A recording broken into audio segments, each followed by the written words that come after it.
The Lord suddenly turned around, his eyes in the secret chamber, ghost-like and extremely eerie. Gu Shi entered the secret chamber.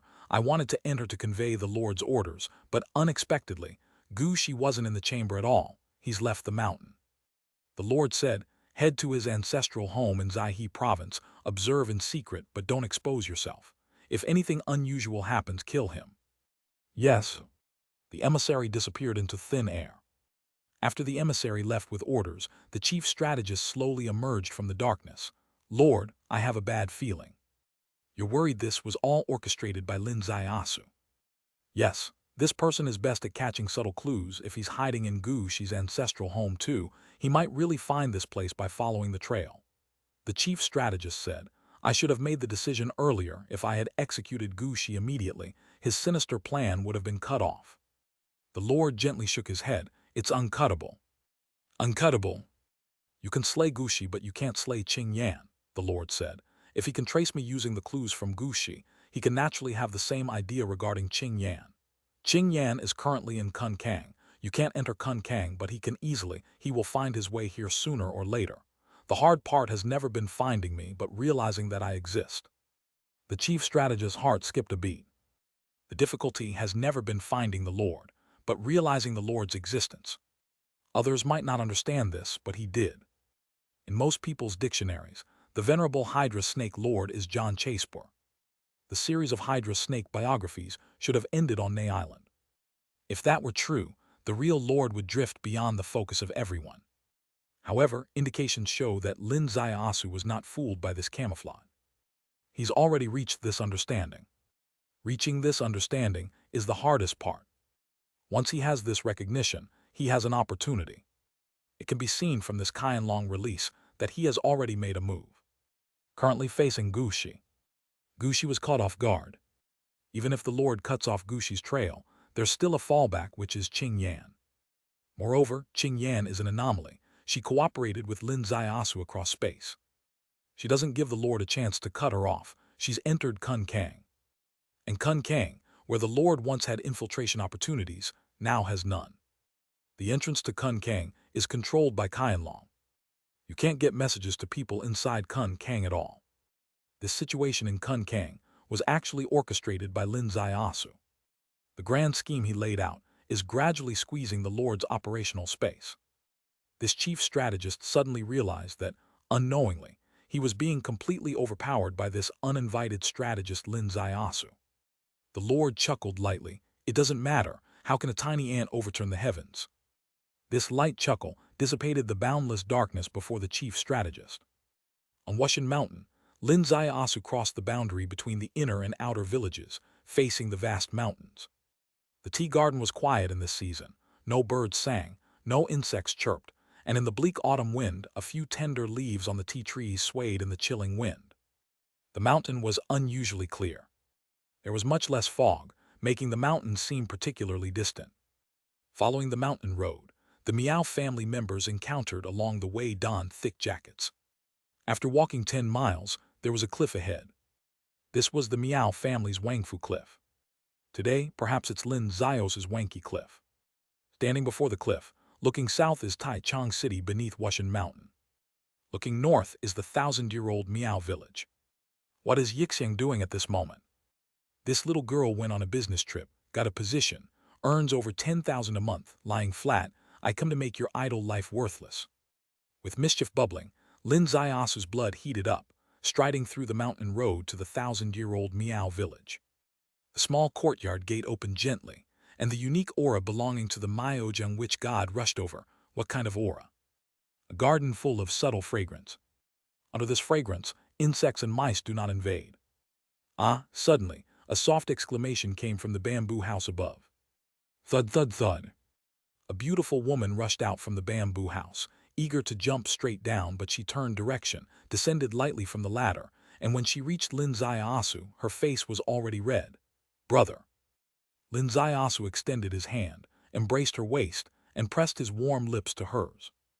Ah no, Yixian quickly turned her hand, pressing his lips. Mother is coming back soon. Your mother just turned a corner, she will see me in a minute, we have time for a kiss. Then keep track of time, This kiss lasted 45 seconds. As Yixiang separated from him, she walked softly, unable to move, her alluring eyes like silk. "Bad brother, you're being naughty." Footsteps were heard outside the courtyard. The two reached the courtyard gate and opened it. The mother, with a small basket on her back, looked up and saw her daughter's face like a peach blossom, and Lin Xiaosu's smiling face. In the old lady's heart, flowers bloomed like wild chrysanthemums, layering upon layering in an instant. "Auntie, little Sue, when did you arrive?" "Just now." "Yixiang, make tea for your brother," mother said. "I'll cook for you, just caught some small river fish, come take a look." In her basket, there were indeed small river fish, and some plants Lin Xiaosu didn't recognize, which didn't seem like medicinal herbs. Lin Xiaosu said, "This time of year the water is cold. Auntie, you still go in the water." "No worries, I'm still in good shape." Auntie laughed happily as she headed to the kitchen, turning back at the kitchen door. "Little Sue, go sit upstairs in Yixiang's bamboo house, have a cup of tea. Down here is a mess I haven't tidied up." Yixiang was thrilled, allowing Lin Xiaosu to enter her bamboo house. This was a request from mother herself. What does entering a bamboo house in the Miao family mean? It means entering a girl's bedroom. Previously, even when she was clearly playing nonsense with her own brother in the guest room, sheets wet every day, her brother never set foot in her bamboo house under mother's watchful eyes. Now it was justified. "Brother, hold it, go up yourself." Yixiang handed a teacup to Lin Xiaosu. Lin Xiaosu handed the gift bag at his feet to Yixiang, then went up the bamboo house with the teacup. This bamboo house was very unique. Entirely made of bamboo, transparent from all sides. In summer it was naturally cool, but in winter it was quite cold. However, the wisdom of ordinary people is everywhere, and the curtains on all four sides of the bamboo house are a testament to that wisdom.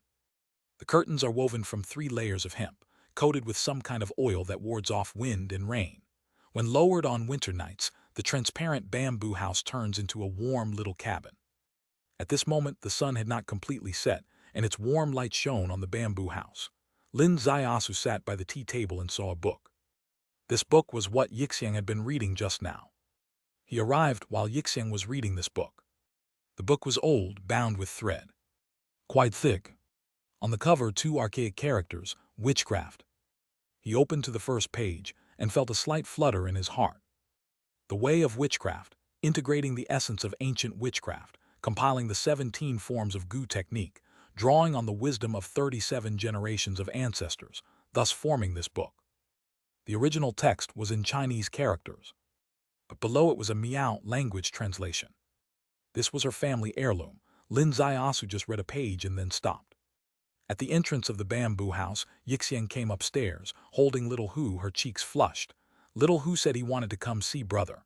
"Isn't that right, little Hu?" She placed the little white cat, little Hu, on the ground. "Come, little Hu." Lin Xiaosu clapped his hands, making a gesture of embracing. Little Hu turned around, showing its butt to Lin Xiaosu, even wiggling. Yixiang was both crying and laughing. Lin Xiaosu reached out directly, picking up little Hu. "Why are you being so difficult? Come, let me see if you've gotten fatter." After rubbing its body, little Hu rolled his eyes, too lazy to care about him. After rubbing its head, Lin Xiaosu was a bit surprised. "How did you get a bump on your head?" "I don't know how it happened," Yixiang said. "A few days ago this bump just suddenly appeared.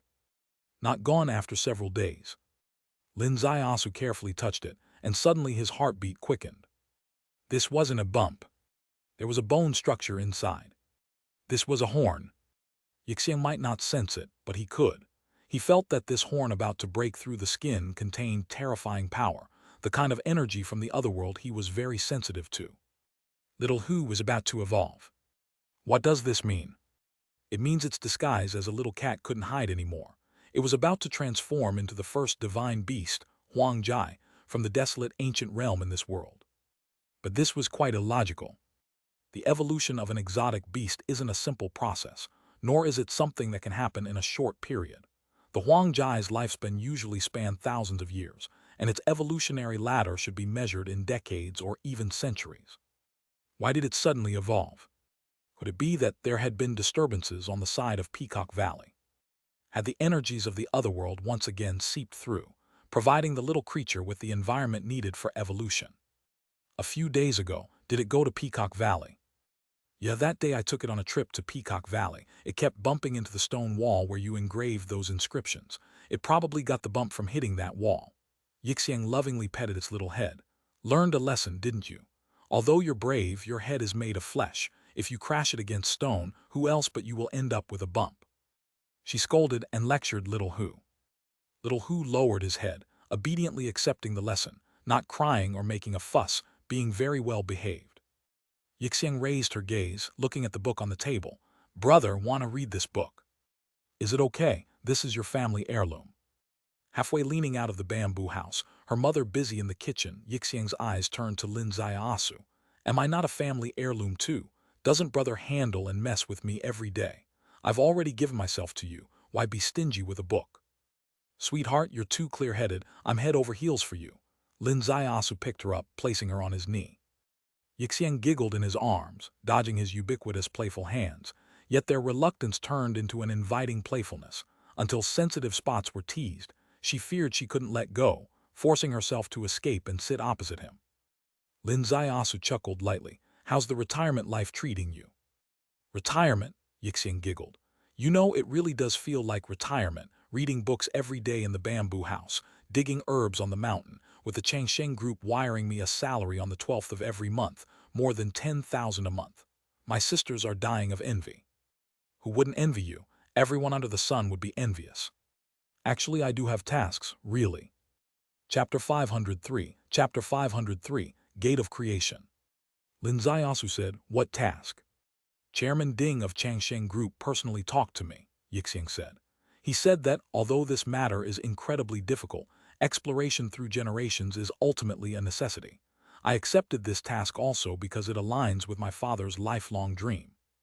Lin Ziaosu's eyes widened. My father often said that the Gu technique is ancient genetic transformation, and genetic transformation is the modern Gu technique. I have realized this point, and I also hope to find a way to unlock the genetic shackles through the Gu technique. Unfortunately, my comprehension is not that high. I've gone through all the ancient books my father left behind, but still have no clue. She laid out the task she accepted. The task she accepted was from Changsheng Group Chairman Ding Lijiang. What task? To unlock the shackles of modern genetic transformation technology. Genetic transformation greatly enhances human physical abilities, almost a milestone technology peak in modern science. However, genetic transformation has limitations. It also has shackles. The success rate is low. Even if successful, there remains the risk of genetic rejection within the body. Moreover, there's another issue, reaching a peak upon debut with no further improvement possible. These are the genetic shackles. Ding Lijiang hopes to unlock these shackles. Actually, in this world, what medical group wouldn't wish for this? Those at the top who wouldn't hope for this. If these shackles can be unlocked, genetic transformation could truly have a smooth path. This is a great project. It is not something one person can complete alone, but it requires various opportunities. And the Gu technique is one of them. The Gu technique is ancient genetic transformation. Genetic transformation is the modern Gu technique. The two are interlinked. In the past, the greatest dream of a generation of witch gods was to achieve this connection. Today's technology giant Ding Lijiang shares the same idea. Thus, although Yixiang was theoretically retired, Ding Lijiang still gave her such a task. Perhaps it's not even called a task because it has no tests, no timeline, no hard pressure, only the exploration process.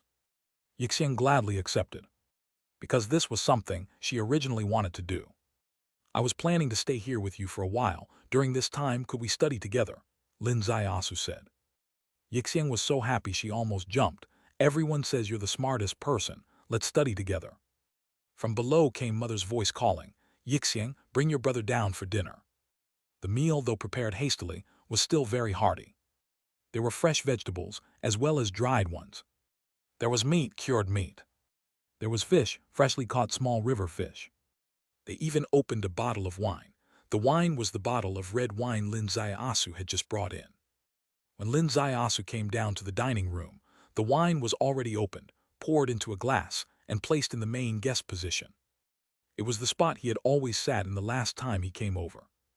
The cup was the one used to pour him wine back then, and the wine was the same red wine as before. Yixiang did not feel anything strange, because throughout the past half-year, Mother had spoken to her about little Su many times, with the wordings increasingly hinting at a potential son-in-law. The feeling of family had long since permeated this old house. Lin Ziasu smiled holding the chopsticks, smiling as he ate the food, and drank the wine normally during the meal. This glass of wine, as expected, contained an antidote. The antidote to the love poison. Upon drinking this antidote, the love poison wouldn't flare up within a year. This was an old lady's worry, which was resolved when Lin Ziasu unconsciously dissolved the poison, freeing her of this knot in her heart. The smile became radiant. After the meal, the crescent moon rose. Mother tidied up the tableware and greeted Yixiang. "I'm going out for a stroll." Then she casually went out to visit her old sisters. Yixiang's heart started racing. She was very sensitive.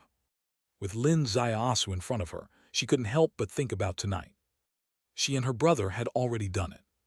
Her brother's methods, her brother's teasing, her brother's actual lovemaking. After savoring it several times, she couldn't extricate herself. She missed him too much. Previously, when brother stayed at home for a few days, every morning in the guest room with her. But today, the time in between was a bit long. She couldn't help it. She felt that if tonight brother sleeps in the guest room and she sleeps in the bamboo house, she might not be able to sleep at all. However, at this moment, Mother went out to visit friends. Thinking too much makes the body very sensitive, so when Lin Ziasu pulled her hand upstairs, her legs felt a bit weak. Once upstairs, the curtains were drawn from all directions. One hug, one kiss, one touch. Yixiang panting softly, her body slipping down uncontrollably. But she still retained a bit of rationality. "Brother, better wait until tomorrow in the guest room. Even if you go to the guest room tomorrow, there's a precondition that your mother has to go out before dawn. Elderly as she is, going up the mountain so early isn't suitable." Yixiang's mind was a bit stalled. "You mean you're holding me down now for my mother's sake?" "Yeah, the real reason the old lady goes out for a midnight stroll is to create an opportunity for you. You can't let her good intentions go to waste." "Why do I feel you're fooling me, yet it still makes sense? Then be gentle." 2 hours passed. Sure, here is the translated text. The majority of lights in the 1,000-year-old Miao village have gone out. Mother finally returned. Upon returning, Yixiang was sitting alone by the furnace. Perhaps the fire was a bit too strong, as her cheeks were overly flushed. "Where's your brother?" Yixiang gestured towards the guest room with her mouth. "Asleep." "Then you should go to sleep too," Mother said. "Okay." Yixiang left the kitchen and went up to her small bamboo house. She tidied up the messy bed, with the sheets underneath soaked completely. "Oh my gosh," quickly stuffed them into the wardrobe to handle tomorrow. The subsequent life on the small hill was rather peaceful, even remarkably elegant. Someone might say, what with Lin Zios and Yixiang secretly fooling around without much development, how could it be elegant? Indeed it can, because it is a silent understanding. Mother rises early in the morning, goes visiting after dinner, spends her days on the mountain or by the river, emphasizing unnecessary absence from home. The young couple understands too, using every opportunity but maintaining decorum when mother returns. People from the Miao village also observed the foreign groom from afar. The unanimous opinion was that this young man is refined and willing to learn, truly different from the men in the mountains. That's right, the label of being studious is rather rare in modern society. Aren't most young folks glued to their phones? How many are engrossed in books? The tradition of the hills persists. Those who read achieve great things. So this groom is bound to achieve great things in the future. Nobody could have anticipated. Lin Ziasu wasn't reading ordinary books. He was perusing almost all the materials left by a generation of witch god. This content wasn't fiction, obscure, mysterious, profound, with huge amounts of information on each page for the average person, but in his hands, 10 books a day. Day 1, day 2, day 3, and suddenly it was the 10th day. Lin Ziasu idly spent a full 10 days unexpectedly. He truly stayed in Yixiang's small bamboo house for 10 days. Winter month, from the crescent moon rising until the full moon in the west sky. That night the full moon above. Lin Ziasu finished the final ancient text. He reclined on a rocking chair atop the bamboo house, gazing at the sky. In 10 days, nearly 100 various ancient texts, he had read them all. With his human Tao orchid heart, what he read was etched in his mind. Now it's the time for integration. The data from the ancient texts was diverse, containing theoretical discourse, practical guidance, image information, ancient legend, some absurd and some thought-provoking. If sorted by timeline, there were three major timelines within the ancient texts. Firstly, the oldest ancient texts were not Miaozhang's works at all. They belonged to the cultivation path, suggesting that Gu technique was born from the cultivation path. Secondly, Miaozhang Gu technique's earliest founder ingeniously opened a gate of Gu technique from the ancient cultivation texts. Thirdly, the modern successors innovated through generations, including Yixiang's father and even Yixiang herself. If we trace back to the very origin, there's one theory that's quite intriguing. Cultivation's highest realm is three flowers gathering at the top, 5 qi return to origin. The three flowers are essence, qi, spirit. Essence, qi, spirit represent three domains. Essence pertains to the strength of the flesh, including bloodline genes. Qi is the power of the cultivation path, true qi, and the diverse capabilities evolved from true qi. Spirit, the primordial spirit, pertaining to aspects of consciousness. Thus, cultivation is about breakthroughs in these three aspects. Many mistakenly assume that these three are a whole, and by reaching a higher realm, the three naturally unify. In truth, they're not. The three more often progress individually, achieving a perfect unity eventually. This inevitably requires distinct methods for elevating each domain. For instance, the original conception of Gu technique was the law to strengthen the flesh. Lin Ziasu paused for 10 seconds seeing this statement, because this challenged his perception of Gu technique, previously perceived as venom-like, akin to poisons as external objects. However, the Gu in these ancient texts, once elevated to the level of Tao, appears extremely noble. The perfect realm of Gu is called unity of human and worm. What does unity of human and worm mean? It means the Gu you raise will feed back its abilities to you. For instance, if your Gu possesses the undying power, once channeled back to you, your flesh will also become undying. For example, if your Gu can leap 10 times its height, once you receive this ability, you too will jump over 3 levels. For instance, if the Gu's flesh is indestructible, this ability given back to you, your flesh will also be strengthened. Isn't this modern genetic theory? This is the true origin of that famous quote by the witch god. Gu is ancient genetic transformation. Genetic transformation is modern Gu technique. This is how Gu and genetic theory intersect. In modern Miaozhang Gu technique, Gu has become synonymous with insects. Gu has also become an exterior object akin to poison. But this is not the inherent trait of Gu technique itself. It merely represents the incomplete aspect of Gu technique. How to achieve complete Gu technique? There's a book called Creation Technique that talks about it. Chapter 504. Chapter 504. Shattering the Flesh Star, Personally Experiencing Creation. The body is mysterious and unfathomable. Within it is a gate called the Gate of Creation. Each person is unique, and when the gate opens, humans and Gu unite as one. The Gu can transform and be transformed. The Gu poison is self-contained. What does this mean? The human body has a gate called the Gate of Creation, which is the most crucial aspect of Gu technique. If this gate isn't opened, Gu is Gu and human is human. Forcing the human and Gu to merge can only result in the power and drawbacks of the Gu rushing together with the human, turning them into what? A monstrous hybrid, neither human nor Gu. What exactly would it look like? It can be referenced by the earlier Gushan elder, who played with corpse Gu and turned himself into a monster, neither human nor ghost. This is called gaining the power of the Gu, while also having to bear the cost of its backlash. But if the gate of creation is opened, the body's mysterious system will activate, using the Gu as nourishment, absorbing the beneficial parts for the body and eliminating the harmful parts. Humans gain all the powers of the Gu and can even refine them further. The fatal drawbacks of the Gu itself won't enter the body system, but will instead be expelled as waste. Lin Ziasu was deeply shocked by this theory. It's discussing Gu, but why does it sound more like genetic modification? The Gate of Creation is miraculous for Gu technique.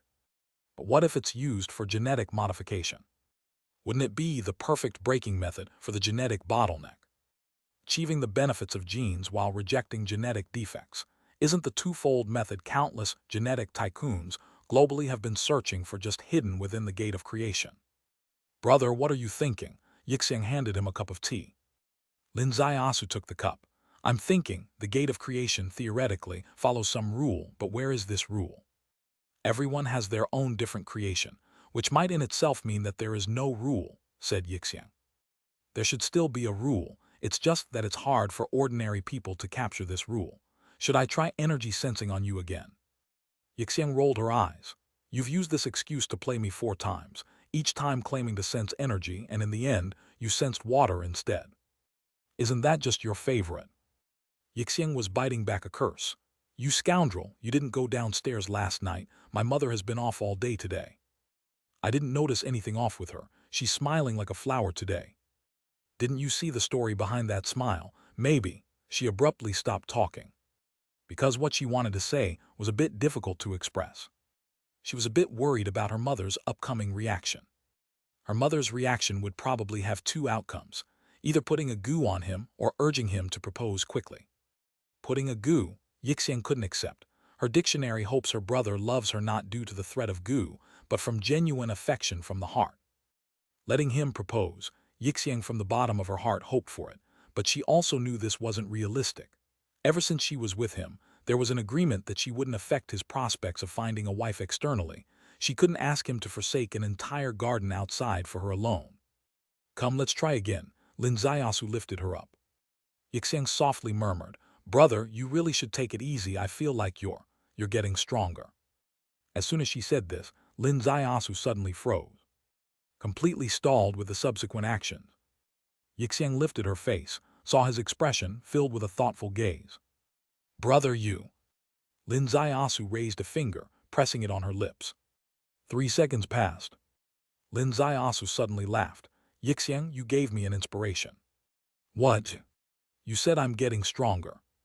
Yixiang blushed intensely. That was pillow talk, yet you're bringing it up here. However, in Lin Ziyasu's mind, this was absolutely not pillow talk. It was a true inspiration. His strength increasing referred to his physical body. Why is his physical body getting stronger? It's because the heavenly star tiers continuously modify him. His heavenly star tiers divide into 3 levels. The first level, the skin heavenly star, has been completely acquired by Saintess Qian Ling. The second level flesh star is shattered and merged into the flesh. The third level bone star is the true, heavenly star on the cultivation path. With the flesh star merging into the flesh, the body gets stronger, strength increases, unrelated to cultivation, purely due to improvement in genetic lineage. Improving genetic lineage itself is genetic modification, isn't it? Could it be that he who initially rejected genetic modification, firmly choosing martial arts cultivation, cryptically underwent genetic modification? However, there are no gene modification burdens on him. He has no rejection days. His body shows no symptoms of rejection. This is the manifestation of opening the gate of creation. Could it be he actually opened his own gate of creation without even realizing it? He must try again. This life might only have this one chance to experiment, since he has already nurtured 8 heavenly star tiers. No, to be precise, 8 rounds. There is one last chance left. Upon completing this step, his cultivation path reaches its end. Lin Ziyasu's consciousness sank within his body, seeing the blood tower above, the swaying heavenly star tier. He sat cross-legged, true chi circulated. The skin heavenly star tier fell, entering the secret realm space. Next, the flesh heavenly star tier also dripped, similarly entered the secret realm space, followed by the bone heavenly star tier. This heavenly star tier also successfully fell, rising into the sky. Above the blood tower, 8 stars shine brightly. Lin Ziyasu felt a small ache in his heart. Originally, at this moment, this should have been the grand day for 9 stars breaking into the observing heaven realm. But now only 8 stars. 8 stars, yet unable to reach perfection. His ability to observe heaven is far beyond reach. This heavenly ladder breaks here. All right then, the cultivation road breaks. There's nothing to regret. I'll give my all to accomplish this great thing. Observe the entire process of how this flesh star influences the physical body. Decipher the mysterious gate of creation. This flesh star was extracted from the secret realm space. With a gentle tremor, it transformed into a crystalline energy, following the usual route, entering his bloodstream, his primordial spirit as eyes, capturing abnormalities in every cell of his body comprehensively. In just a moment, he sensed it. Beneath the Dan Tian blood tower, a place automatically opened, devouring the energy of the flesh star and then transmitting it. This place where blood and energy mingle exchanges energies, mysterious and inscrutable. His heavenly Tao primordial spirit delved deeply into this place. Lin Zaiasu's entire body shook violently before him. It seemed as if a whole new world had opened. Here seems like the root of a giant tree. The tree uses this as its root. The organs everywhere on its body are the tree's branches and leaves. Nutrients enter here, nourishing the whole body, collectively achieving the tree's lush growth. This is the gate of creation. He actually had opened it long ago. This person who claimed doesn't accept genetic modification, this human world clarity, unknowingly embarked on the path of genetic transformation. However, his genetic modification had an ancient term, body cultivation. Body cultivation refers to strengthening the human bloodline, enhancing the human physique. Others, genetic modifications involve injecting all kinds of odd genes into the human body, whereas his modification entails injecting the flesh star tier into the human tree's root, undergoing transformation by the gate of creation, to achieve the goal of removing impurities and extracting essence. This is the connection between ancient and modern.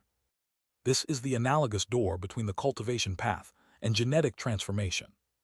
Lin Zaiasu opened his eyes and looked at Yixiang in his embrace. Yixiang was stimulated by his passionate and somewhat surprised gaze. Based on experience next, he would use a series of shameful methods on her, making her unable to withstand it, and then, well, the methods really began. And the starting phase was at the most embarrassing spot. Yixiang began to breathe softly. But her ears suddenly heard brother's voice. Yixiang, move your blood butterfly, I will help you find the gate of creation. Blood butterfly. Yixiang's lifebound goo. This lifebound goo's functionality is extremely powerful. Even when it previously battled against Gushin's lifebound force, it was fully demonstrated. However, that's the ultimate weapon for defeating enemies. Is it still needed when in harmony with brother now? Yet, Yixiang was shocked by his next words. I'll help you find the gate of creation. How should I move it? Activate your lifebound goo to create a flow of energy. Leave the rest to me, Lin Zaiasu said. Yixiang activated the lifebound goo. Between her eyebrows, suddenly appeared the shadow of a butterfly. This butterfly was elusive, seeming hidden yet visible. A mystical flow of energy permeated. Lin Zaiasu pointed a finger at her Danshin.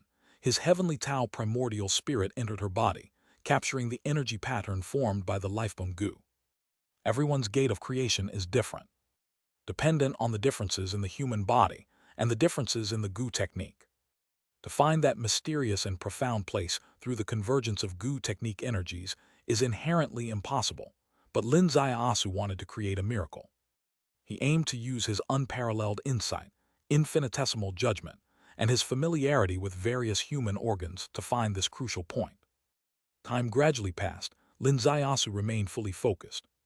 Suddenly, the blood butterfly between her eyebrows gently flapped its wings. With this flap, Lin Zaiasu suddenly sensed a place, as if ripples radiated outward. This place in her right chest. His heavenly Tao primordial spirit reached this location, sensed the center of the ripples. His heart rate quickened. Found it. The energy converges here. This is her gate of creation. She couldn't achieve unity of human and worm, because this gate of creation wasn't opened. Lin Zaiasu's heavenly Tao primordial spirit merged with the ultra-strong spiritual power, simultaneously adding true qi, probing toward the ripple's center little by little, finally piercing through. Upon penetration, Yixiang softly moaned, very much resembling her first time, a bit of pain, yet more was comfort. The blood butterfly between her eyebrows suddenly passed through her meridians, reaching this location, plunged into this gate. At this moment she completely changed. Her entire body radiated a hazy glow, a misty light within the bamboo house. It's as if countless butterflies flitted back and forth, celebrating the blood butterfly finding its home. Brother, I feel very strange, an extremely strange sensation. Yixiang's voice seemed to come from a dream. What kind of sensation? I'm ascending to heaven, Yixiang exclaimed. With this exclamation, she lifted off the ground, light as a butterfly. Lin Zaiasu was stunned, staring blankly at her, defying physical logic, suspended within the bamboo house. Open the gate of creation, unity of human and worm. Her goo is the blood butterfly. The first unlocked ability turned out to be levitation in the void. She had always been an ordinary person. Her physical body never had combat power. But now she can float in the void. Chapter 505. Chapter 505. Gushi enters the game. The void, placed on the cultivation path, is a realm of giants of the enlightenment realm. Even Lin Zayasu's once dreamt of observing heaven realm could not achieve this. This is the Gu technique. She not only overturned the Gu technique in one step, but also the cultivation path, because Gu technique became Gu technique as it is a shortcut on the cultivation path. Forcibly borrowing the Gu's abilities, whatever skills the Gu possesses, it feeds back to its master. The bamboo house is tightly sealed on all sides with special curtains. Her incredible levitation, the 1,000-year-old Meow village is completely unaware. Perhaps only one person would have a sense of this. Her mother. Heaven bears witness. Mother absolutely did not use her lifebone Gu to inspect the small building. Knowing long ago what the young couple did, how can she still shamelessly probe further? However, Yixiang was too excited just now, and her voice was a bit loud when she spoke, so the elderly person in the downstairs room still heard it. Upon hearing this, the elder's heart felt a mixture of emotions. I'm going to ascend to heaven. She knew this was something said only at certain times. Daughter, you haven't even married yet. It's one thing to secretly do it, but to flaunt and boast like this, is it really good? Ah, the matters of the young. Forget it, just sleep with head covered. That night, Yixiang was so excited that, during their romantic affair, she left a deep mark on her lover's shoulder. Afterwards, as her senses returned, she felt a bit embarrassed, whispering nervously into Lin Zayasu's ear, Brother, I know I shouldn't have bitten you, but I couldn't control myself. Brother, does it hurt? The next day, it was a rainy day. The winter's rain made the 1,000-year-old Meow village seem shrouded in mist. Normally, such weather is only good for playing cards at home, but the young couple still donned raincoats and stepped out. They headed to Conch Valley. Little Hu accompanied them. In Conch Valley on a rainy day, the surroundings were shrouded in mist. Even in broad daylight, it appeared like twilight darkness. Little Hu was very excited, running wildly all the way, reaching the once-array platform. Yixiang's brow twitched, and she gracefully soared into the misty rain, crossing the cliff beneath her feet. Lin Zaiyasu moved his foot, leapt into the air, and also arrived at the former array platform. This array platform had a peculiar aura. Special energy from the otherworld was seeping out layer by layer. This energy, Yixiang could not sense it. Little Hu obviously could sense it, its nostrils twitching as if greedily absorbing. Meanwhile, Lin Zaiyasu wore a serious expression. Brother, what's wrong? Yixiang landed lightly by his side. Yixiang, this is the exit of the desolate ancient realm, Lin Zaiyasu said. I have a bad premonition that it might open here on March 3rd next year. Yixiang was startled. I haven't told you before because I didn't want to disturb your peaceful time, but now trying to hide it is impossible. I need to tell you everything. Lin Zaiyasu told her everything.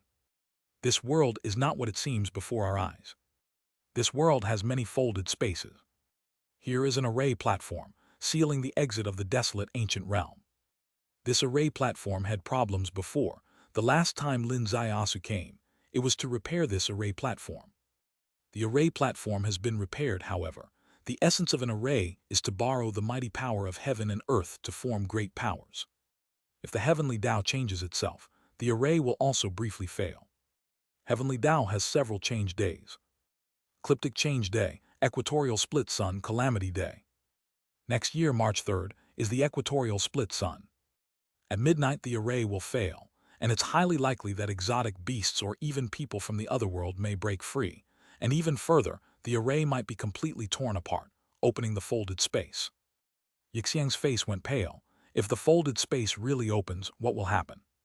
It is something the present world has never experienced. No one can accurately foresee, but it is certain to be very terrifying, Lin Zaiyasu said. But don't worry, on March 3rd next year, I will have Qianlong strengthen the defenses here. Yixiang glanced at Little Hu. Is it true that Little Hu and Little Wu both came from that world? Yes, Little Hu is an exotic beast from the ancient world called Huangjai, and Little Wu is the snowfield holy beast from the ancient world called Snow Turtle. They are auspicious beasts, and they will also protect you, Lin Zaiyasu said, if you want to be more assured. Take your mother to Jiangcheng to live for a while before March 3rd. No, brother, I cannot leave, Yixiang said. The 3,000 tribesmen in the village cannot leave. I will stay with them. If a great terror truly occurs, I can stand together with little Hu and little Wu to protect the villagers. All right, today I must go first on March 3rd. I might not be able to come here, because there is also a breach on my hometown side. Brother, take good care of yourself. Yixiang nestled into his embrace, hugging tightly. Let's all take care of ourselves. Lin Ziasu's lips fell on hers, gently beckoning with his hand. Little Hu. Little Hu turned its head in front, but only turned its head. Its body didn't move, and its butt still facing him. Protect your master well. For the first time in its life, Little Hu cooperated well, nodding. Bring out your strongest capability if there's a mishap. Next time we meet, I'll beat you, Lin Ziasu added. Little Hu looked at him, eyes full of disdain. A puff of air came from its nostrils, seemingly representing a common word among humans. HMPH. Let's go, leave the valley. The two people and the beast left Conch Valley. Yixiang returned to the Miao village in her raincoat. Lin Ziasu kissed her goodbye in the rain and fog, shook Little Hu's small paw for a handshake farewell, then embarked on the journey home. 10 li of mountain road, traversed in the rain. The sky was raining, but Lin Ziasu's whole body circulated with true qi, wetting his clothes, which were then dried by the true qi. By the time he reached Wushan Mountain Primary School, he was still clean and fresh. In the primary school, the playground was finally empty. From the classroom came the sound of reading aloud. Lin Ziasu wandered around and went up to the roof of the hotel next door. Heavenly Tao Wisdom I, Time-Space Reversal. Everything that happened here over the past half-month entered his eyes. In his eyes, it was as if starlight was spreading. No one knew that he stayed in the Miao village for more than half a month, simply to give one person a little time. He hoped to see someone come here. That person is called Gu Shi. Qianlong had disclosed Gu Shi's background. Gu Shi also knew his own background. Would he return to his former home? As long as he went to his home, it would be easy to find out that his only relative, his sister, was now at Wushan Mountain. Would he come to Wushan Mountain to see his only relative? This depended on one thing, whether he still held any concept of family in his heart. If he did, there was still a glimmer of hope. If he didn't come, then he had completely lost his humanity, and Lin Ziasu would not need to leave a place for him in the future game of chess. That is what Hu Dai had said. I cannot teach you, so I'll send you underground to let Mother teach you personally. Lin Ziasu looked around over the past half-month, through dozens of days and nights, whether day or night, whether it be mountain paths or ditches, whether it be campuses or some corner of the hotels, everything was reevaluated in his eyes. 3 days ago, in the dead of night, a figure moved like a snake onto the big tree next door. At the top of the tree, his eyes were directly facing a window. At that time, under that window, Hu Dai was tutoring Little Moon in writing homework. At that moment, there was an emotional fluctuation in those eyes, as if those cold and unfeeling snake eyes turned into human eyes. He stayed there for 2 hours, until Little Moon finished her homework, until the curtain was drawn up. He looked at the sky from the tree, took a deep breath, slid down the tree unnoticed, without disturbing even a leaf, and then went into the mountain forest, down from Wushan Mountain. Throughout, he did not meet with Hu Dai. He was merely standing 20 meters outside the window, quietly watching her for 2 hours. Lin Ziasu also descended from Wushan Mountain. Walking on the mountain path, his eyes never left the forest. The rain and mist of that night, today's rain and fog, seemed able to obscure this forest, yet they could not cover his heavenly Tao Wisdom Eye. Below Wushan Mountain, inside a car, a beauty opened her eyes. Blue Demon. Blue Demon always wondered if she might be mentally ill during this time.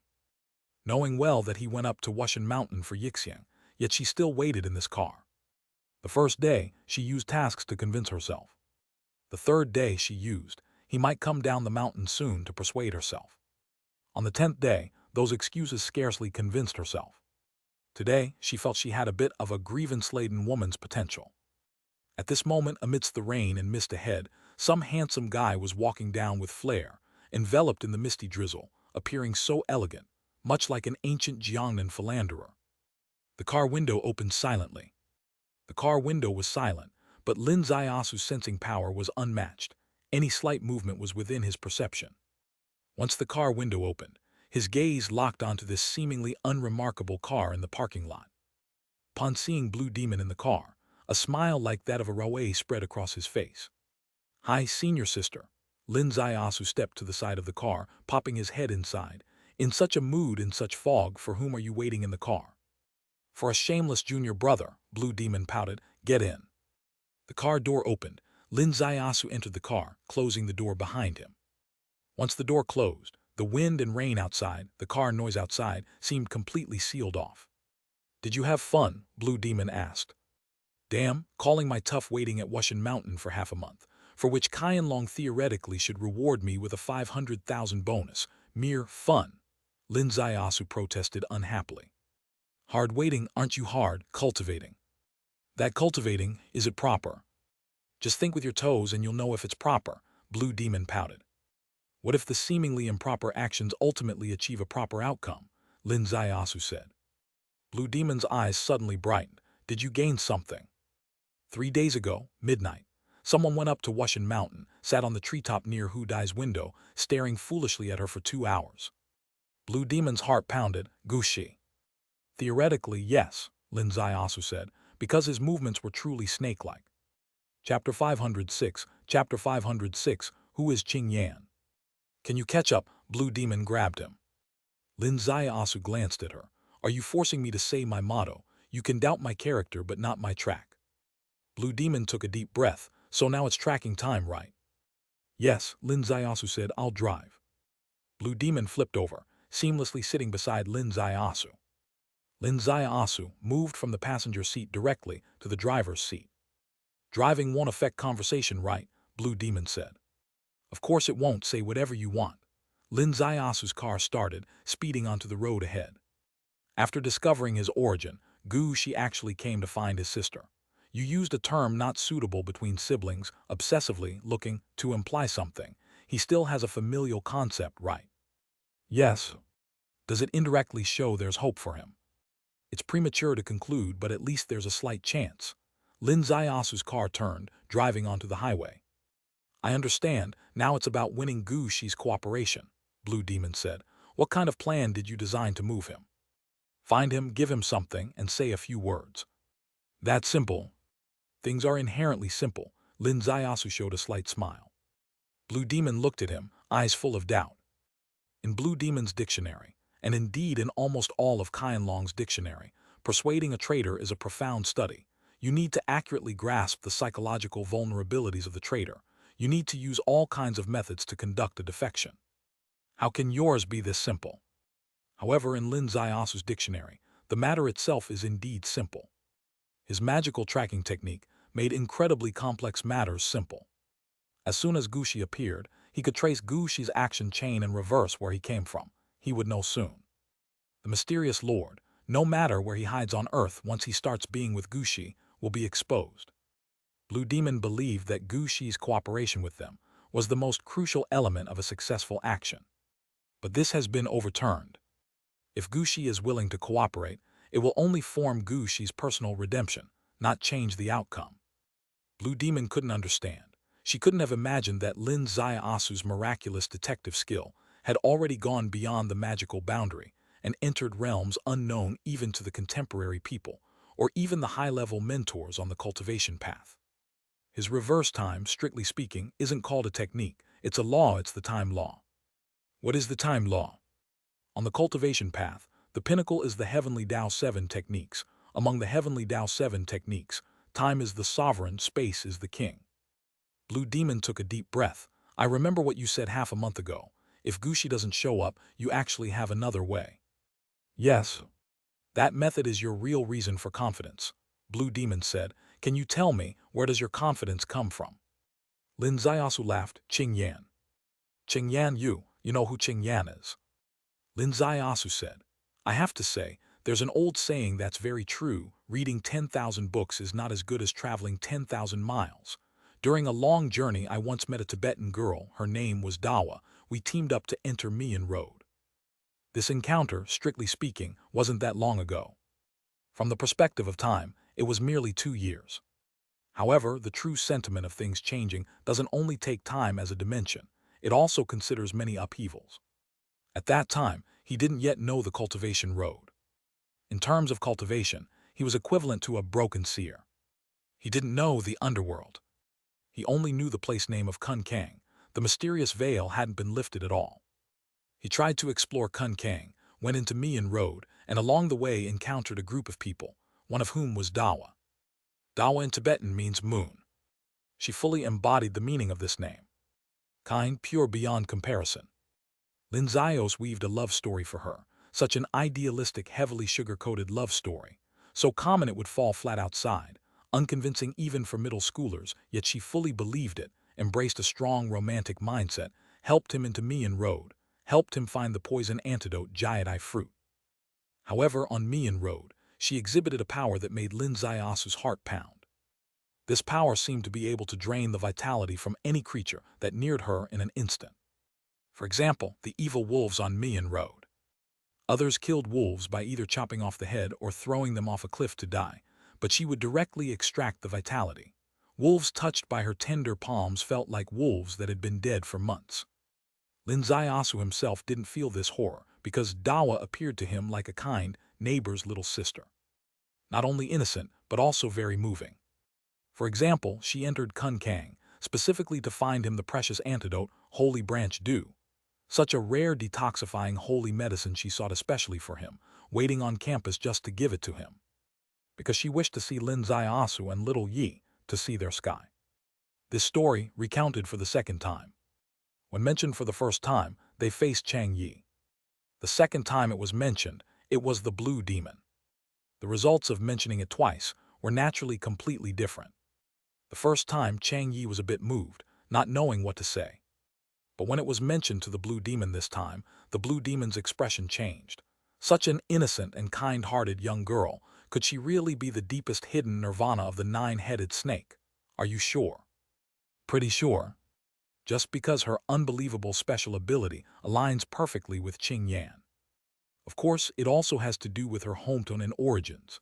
Lin Ziasu said, after sealing off Kun Kang last time, I searched for a lot of information about her. Searching for her information, Lin Ziasu contacted someone. Who? The white-clothed Professor Xiang Yixiu. Xiang Yixiu was commissioned by Qianlong to guard Wuxiang Temple. For him, this charming professor guarding Wuxiang Temple was originally unacceptable, but he managed it with flair, because by guarding this gateway, he could obtain a lot of resources from the other world, like skins, meat, crystal cores, and even live exotic beasts, perfect for Xiang Yixiu's research, right? Moreover, Qianlong opened many doors for him after taking over Wuxiang Temple, and several of his female graduate students often came to inquire about scholarly matters. Note, not just one, but several. This temple, once a pure land of Buddhism, became his secular paradise. His accomplishments today are greatly owed to Lin Ziasu. As a result, upon receiving Lin Ziasu's call, this professor immediately started the investigation without a second thought. Through this investigation, Dawa's basic situation was fully uncovered. Dawa once told Lin Ziasu things, half-truths mixed with lies. She indeed came from the Tibetan Moyi Valley, and her clan indeed called Pengfen. However, she wasn't ostracized by her clan for her plague god constitution causing cattle and sheep deaths. Her childhood was actually happy, and she hadn't yet manifested the plague god constitution then. She and her parents lived happily together, but when she was 10, she was abducted. She completely disappeared from her clan's world. This time on Wushan Mountain, Lin Ziasu contacted Xiang Yixiu again, and he told him a new piece of information. On October 11th, Dawa entered Kun Kang. No plague god constitution manifested in her childhood, but it did after she went missing, Blue Demon said, due to nirvana. Yes. The timing aligns perfectly, as does the origin. Yes. She went into Kun Kang over a month ago. Could there be any scheme? Blue Demon asked. Note this timing, October 11th, Lin Ziasu said. We completed the operation on Ney Island on October 7th, and October 11th is the day after the global list of nine-headed snake members was announced. The light in Blue Demon's eyes flickered slightly. You mean, nine-headed snake knew their end was near, so they planned to use the forces inside Kun Kang for a desperate breakout. There are two possibilities, one very pessimistic and one very optimistic, Lin Zaiasu said. The pessimistic outcome, as you inferred, is she might be a pawn of the nine-headed snake, infiltrating Kun Kang. The optimistic outcome is Qing Yan knows she's facing the Lord's summoning, so she enters Kun Kang to evade the Lord's control. Nine-headed snake, such a massive organization, it's like a centipede that won't easily die. Besides, isn't it just half dead for now? The Lord's influence is basically severed, and his strength is no longer substantial. So with all lines lost on the periphery, the only strength he can possibly use might be the last cards by his side, such as the strong nirvana practitioners. Qing Yan's ability is extremely terrifying. The likelihood of utilizing her is very high. Qing Yan indeed might really hide in Kun Kang to escape. Let's not dwell on the pessimistic, let's talk about the optimistic you mentioned, Blue Demon said. If Qing Yan truly intends to rebel against the Lord, why doesn't she take the initiative to contact us? You. She doesn't dare, she still has her parents, her clan. She knows the Lord's strength, she can't entrust her family and clan members lives to us, Lin Zaiasu said. You always seem to believe that the moon in your heart remains untainted, Blue Demon said. The sky is uniform without specks of dust, a solitary bright moon in the sky. Perhaps this is also a beautiful yearning, Lin Zaiasu said. After finishing the current work, I also want to go through Kun Kang once. What are you going to do in Kun Kang? I don't know what major event will happen on the 3rd day of March next year, but I always need to make some preparations. Lin Zaiasu said, I want to borrow some people from Kun Kang. Qianlong is not enough to handle it. Blue Demon felt a mix of emotions inside. I plan to use arrays. Arrays require a large number of cultivation experts. Qianlong doesn't have many cultivation experts, Lin Zaiasu said. Cultivation experts. That indeed is an irrefutable reason to enter Kun Kang. Qianlong has many experts, but mostly genetic people, few ancient martial cultivators. Blue Demon sighed softly. As the battle progresses step by step, I started feeling my inadequacy, that maybe someday in the future I can't keep up by your side. Don't say that, senior sister. We've walked side by side until today, and you've always been the brightest moon above me. You have to guide me. Blue Demon chuckled. Oh, you. How should I put this, using sweet words indiscriminately? I'm telling the truth. Even if I want to accompany you at that time, I won't be able to keep up with your pace. Senior sister, have you ever thought you actually might be able to upgrade? Impossible. I'm a genetic person. The characteristics of genetic people dictate being at the peak right from the start. Chapter 507. Chapter 507. The Pledge to Gushi. Lin Zaiasu didn't respond to this sentence. This time entering Miao territory, he stayed in the Miao village for half a month. During this half-month, one reason was to give Gushi time to act, and the other was to accompany Yixiang. However, something unexpected happened. In Miao territory, he learned the deepest knowledge of Gu technique. He found out that there is a mysterious place in the human body called the Creation Gate. The Creation Gate is the key to the unity of human and worm in Gu technique, and he helped Yixiang open this gate, sending Yixiang soaring into the sky on the spot. This kind of soaring into the sky is not a metaphor for feeling overly excited, but a literal ascension of the body. What does this indicate? It indicates that the Creation Gate truly exists. Then there's an enormous article to be written about it. Currently, the biggest bottleneck in genetic technology in the world, Lin Zaiasu has found the key to open the gate, but the difficulty is extraordinarily high because this theory needs to be applied to genetic people, which isn't straightforward. Yixiang has a lifebone Gu inside her, and the qi of the lifebone Gu can serve as his guide, which allowed him to successfully find Yixiang's Creation Gate. Genetic people, however, do not have a lifebone Gu or qi guidance, so finding the Creation Gate is no easy task. Therefore, even though he intended to conduct a test on Blue Demon, he couldn't whet her appetite. He was very aware of Blue Demon's complex mentality at that moment. She is the Qianlong king, accustomed to dominating battles in the past, and in the recent fights she found herself lacking strength. For a heavenly king used to leading, this was overly sensitive, and he knew very well that she was particularly eager for another breakthrough. The greater the hope, sometimes the greater the disappointment, so it's best not to promise too much without a sure guarantee. Suddenly, Lin Zaiasu's car stopped. He lifted his gaze to the left, his expression thoughtful. What's wrong? He went back, Lin Zaiasu said. Blue Demon's heart jolted. Let's get out of the car too. The two got out of the car and began climbing the mountain in the rain and mist.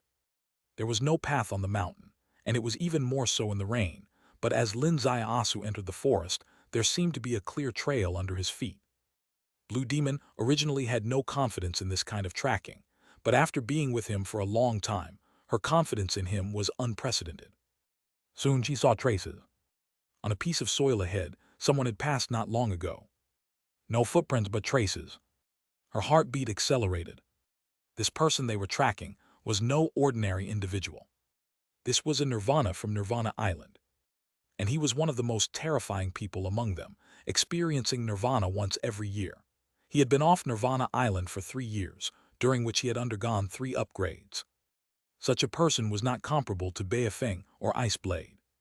In the dark jungle, among the rain and mist, snakes naturally have a menacing presence. This super Nirvana with fused snake genes if he were to launch a sudden attack. No one could predict the outcome. Yet she knew deeply the importance of this mission. No matter how dangerous, she had to go.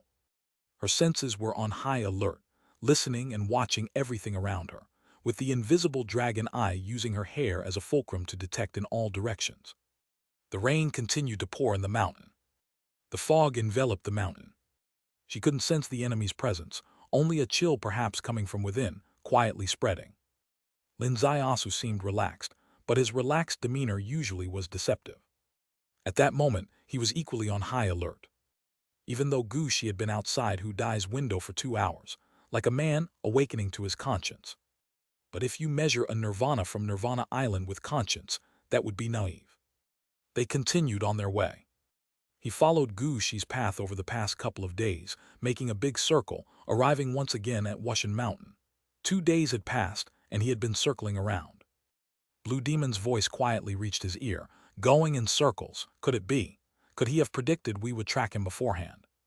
It's possible there's another scenario, Lin Zaiasu replied softly. He lacks a life coordinate. He is bewildered, not knowing where to go. You remain as optimistic as ever, Blue Demon smiled faintly. Optimistic? Yes, if Gushi lost his life coordinate, that would be the best chance to turn him. Lin Zaiasu passed through the road ahead, just as a thick fog rolled in, and suddenly he stopped, his expression turning serious, partly concealed in the fog. Blue Demon's heart skipped a beat, stepping to his side within a moment. Lin Zaiasu lifted his gaze. Gushi cared to chat. The jungle wind blew past, moaning softly. The jungle rain fell over the leaves, rustling gently. There was no echo. In the silent deep woods, he seemed to be talking to himself. Lin Zaiasu said, I am Lin Zaiasu. Just this name should let you know that I have my sights on you. You can't escape. Though his voice wasn't loud, the valley faintly echoed back. Blue Demon's entire sensing power moved. The dragon eye's power maxed out, yet she gained nothing. A thought arose in her mind. Was it just a bluff? Lin Zaiasu said, You've seen Qianlong's release. It mentions Qianlong's promise. As long as you reveal who the real Lord is and where they are hiding, you will have made a great contribution, and you will be excused from what you've done in the past. Still silent, Lin Zaiasu said, I know, asking you to make a decision suddenly may be hard for you. I'll give you time. Additionally, I'll deliver you 2 things. First, a fact. Your father's death was not an accident. As a genetic person, it's not easy to die accidentally. He was killed by 9-headed snake. The primary aim was to clear obstacles and capture you and your sibling. The wind grew stronger, and the rain intensified, yet there was still no movement in the jungle. Lin Zaiasu added, Secondly, your sister entrusted me with a gift for you, which I've hung here. Reaching out, a small horse appeared in his palm, and he hung it from a tree branch in front of him with a string. Blue Demon's eyes widened as she stared at the little horse. What is this? Lin Zaiasu turned around. Think about it well tonight. I'll come to see you tomorrow. He and Blue Demon turned and walked across the dense forest in front of them, ascending a slope on the opposite side. On the hillside, Blue Demon looked back.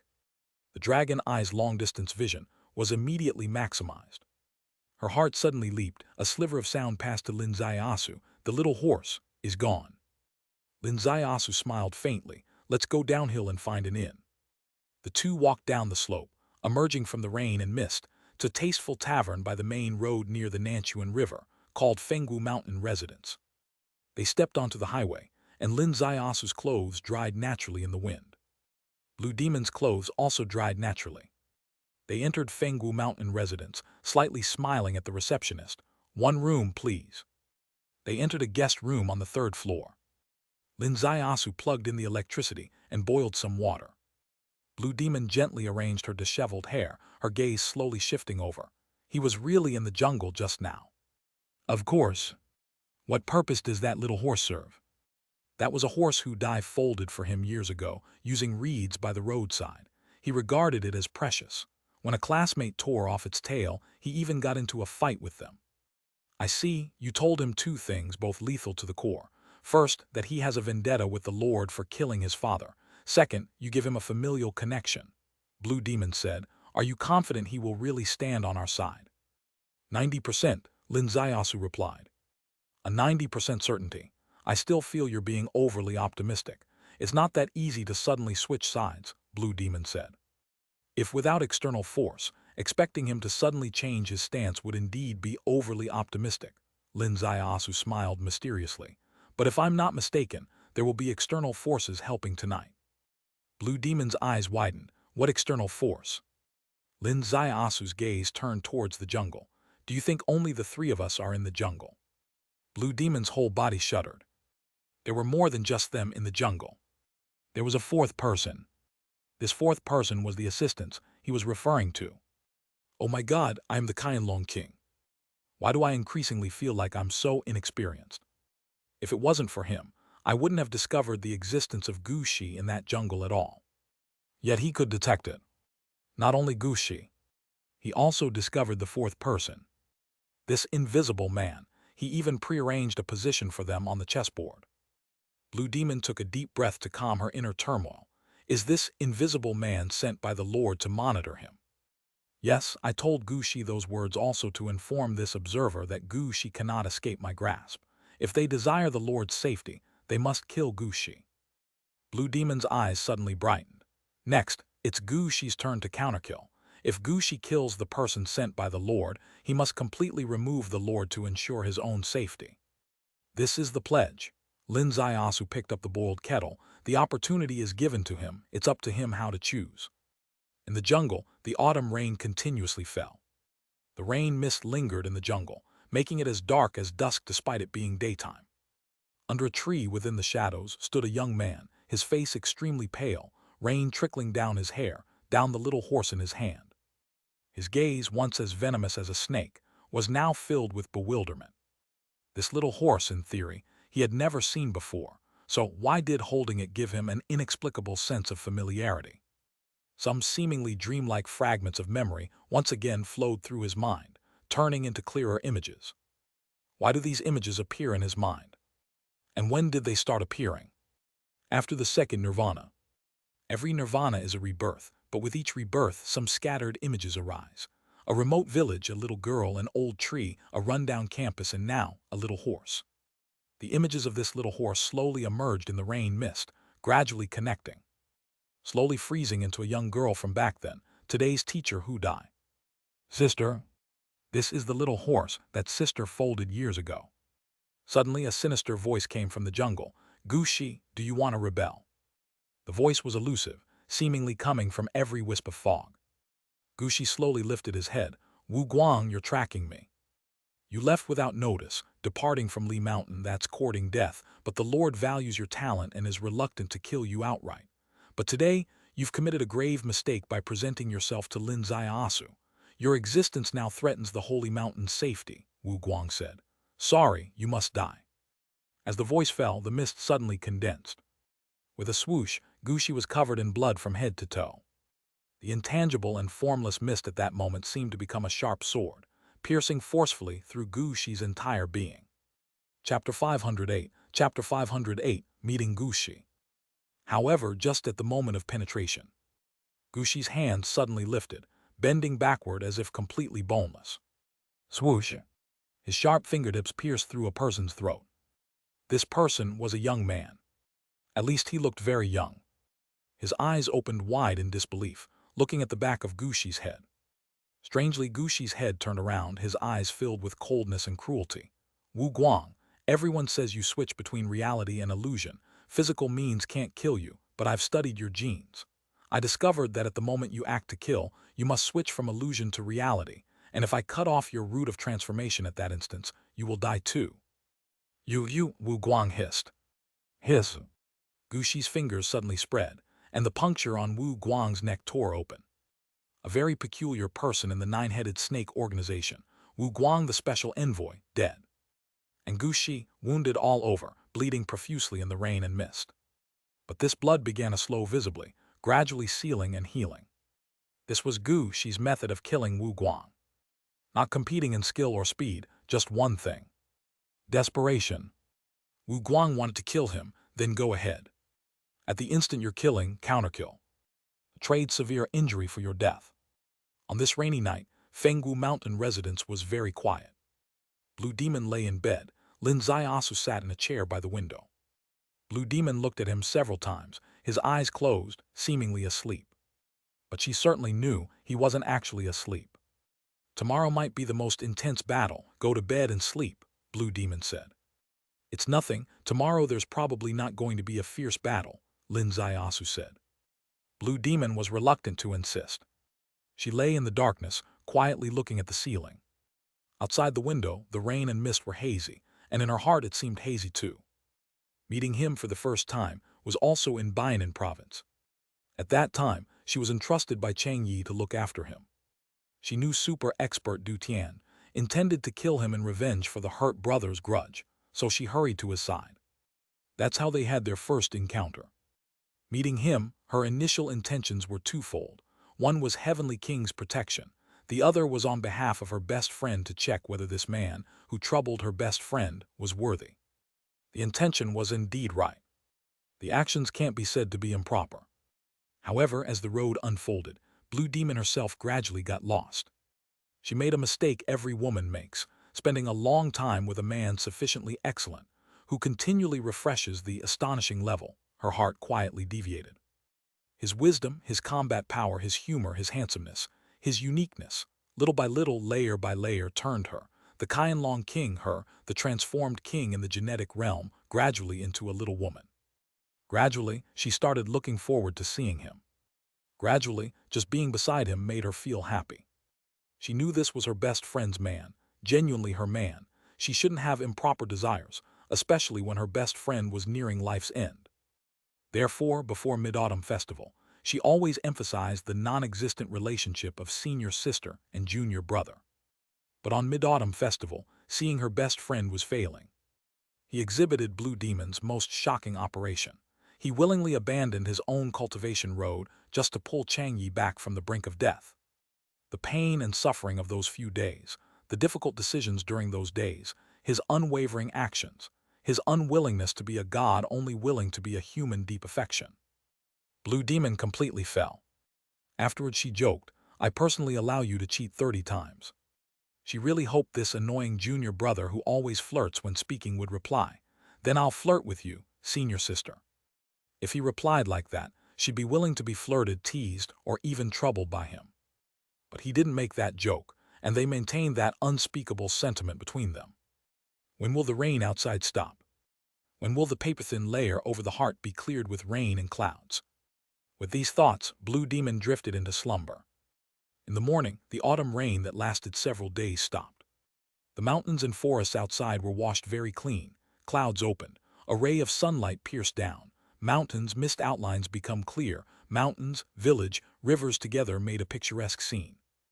Lin Ziasu's eyes slowly opened. Senior sister, time to go up the mountain.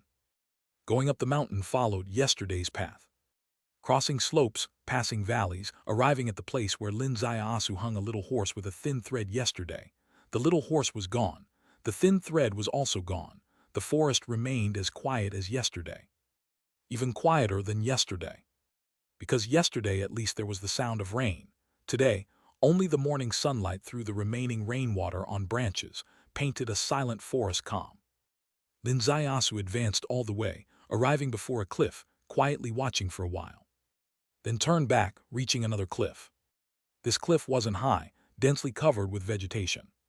His body moved, threading through the impenetrable thorny bushes. The blue demon moved simultaneously, passing through. A dark cave appeared ahead. Lin Zaiyasu walked towards the cave. The blue demon suddenly reached out, grabbing his shoulder.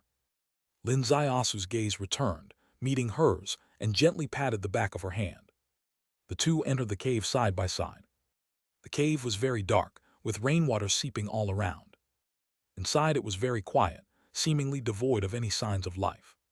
However, a pair of eyes, unlike human eyes, suddenly opened. Inside, next to the stone wall, the Gushi silently stood up. Upon standing, he was filled with danger and murderous intent. A hand brushed away the vine hanging from the cave wall ahead, and two figures appeared in front of the Gushi.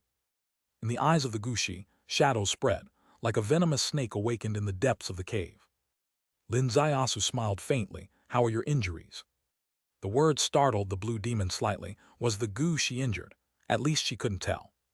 The light in the Gushi's eyes flickered slightly. As a combat expert, he avoided letting anyone know he was injured. He erased all traces of his injuries, yet the person in front of him still saw through them. Lin Zaiyasu said, "Being able to transform into mist for an attack is incredible, and you managed to seize the opportunity when your opponent turned from ethereal to solid to counterattack. Even injured, you are still worthy of being a superior Nirvana-level fighter." This was laying all the cards on the table. The Gushi finally spoke. "You know about last night's battle?" His voice was hoarse and low, with a tremor like a snake's flick. Lin Zaiyasu laughed. "This battle was initiated by me." The blue demon was shocked. The Gushi's eyes turned bright green. "You started it." "Yes, why do you think I said those things to you? You think they were just for you to hear? I said them more for Wu Guang to hear, to strengthen his perception that I've got my eye on you, you're escaping in vain, and so your existence poses the greatest threat to the holy mountain. I'm forcing him to kill you and silence you." The Gushi glowed all over green. Is this boasting or provocation? Not only the Gushi had this realization. The blue demon did too. You set the strategy, laid the trap, forcing the enemy to kill Gushi to silence him, and dared to say it in front of Gushi. What isn't provocation? This isn't an attitude of trying to win someone over. Neither, it's not boasting nor provocation, just stating a basic fact. Lin Zaiyasu said, "My means are beyond your imagination. Your lord is not sacred and inviolable from now on. You can confidently and boldly cooperate with me. I can make your lousy lord worthless." The blue demon was impressed. This was clearly not an attitude of winning over, but its focus was still on winning over. Only, his way of winning over was different from others. Ordinary people emphasize sincerity and friendliness in attitude. But here, what does attitude count for? Facing the most critical thing, making you have confidence in him. Therefore, he cast away previous humility. He didn't play the emotional card. He played the card of confidence. However, this arrogance still left the blue demon puzzled. He knew about last night's opponents. He even knew the fighting techniques of the one who tried to kill the Gushi to silence. This was undoubtedly on-site observation. Last night, did he sneak into the jungle while she slept?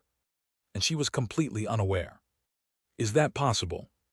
Gushi slowly closed his eyes. You calculated that I can only travel with you. Yes, you've killed the Lord's confidant and there is no turning back. Lin Zaiyasu said, if you still hope your sister remains in this world, your only option is to strike first and eliminate the Lord.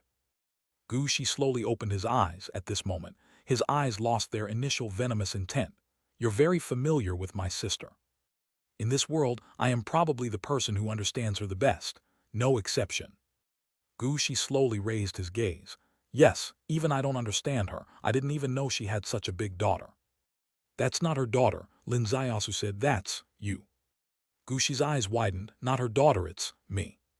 That little moon, parentless, alone, your sister looks at her as she looked at you and herself back then.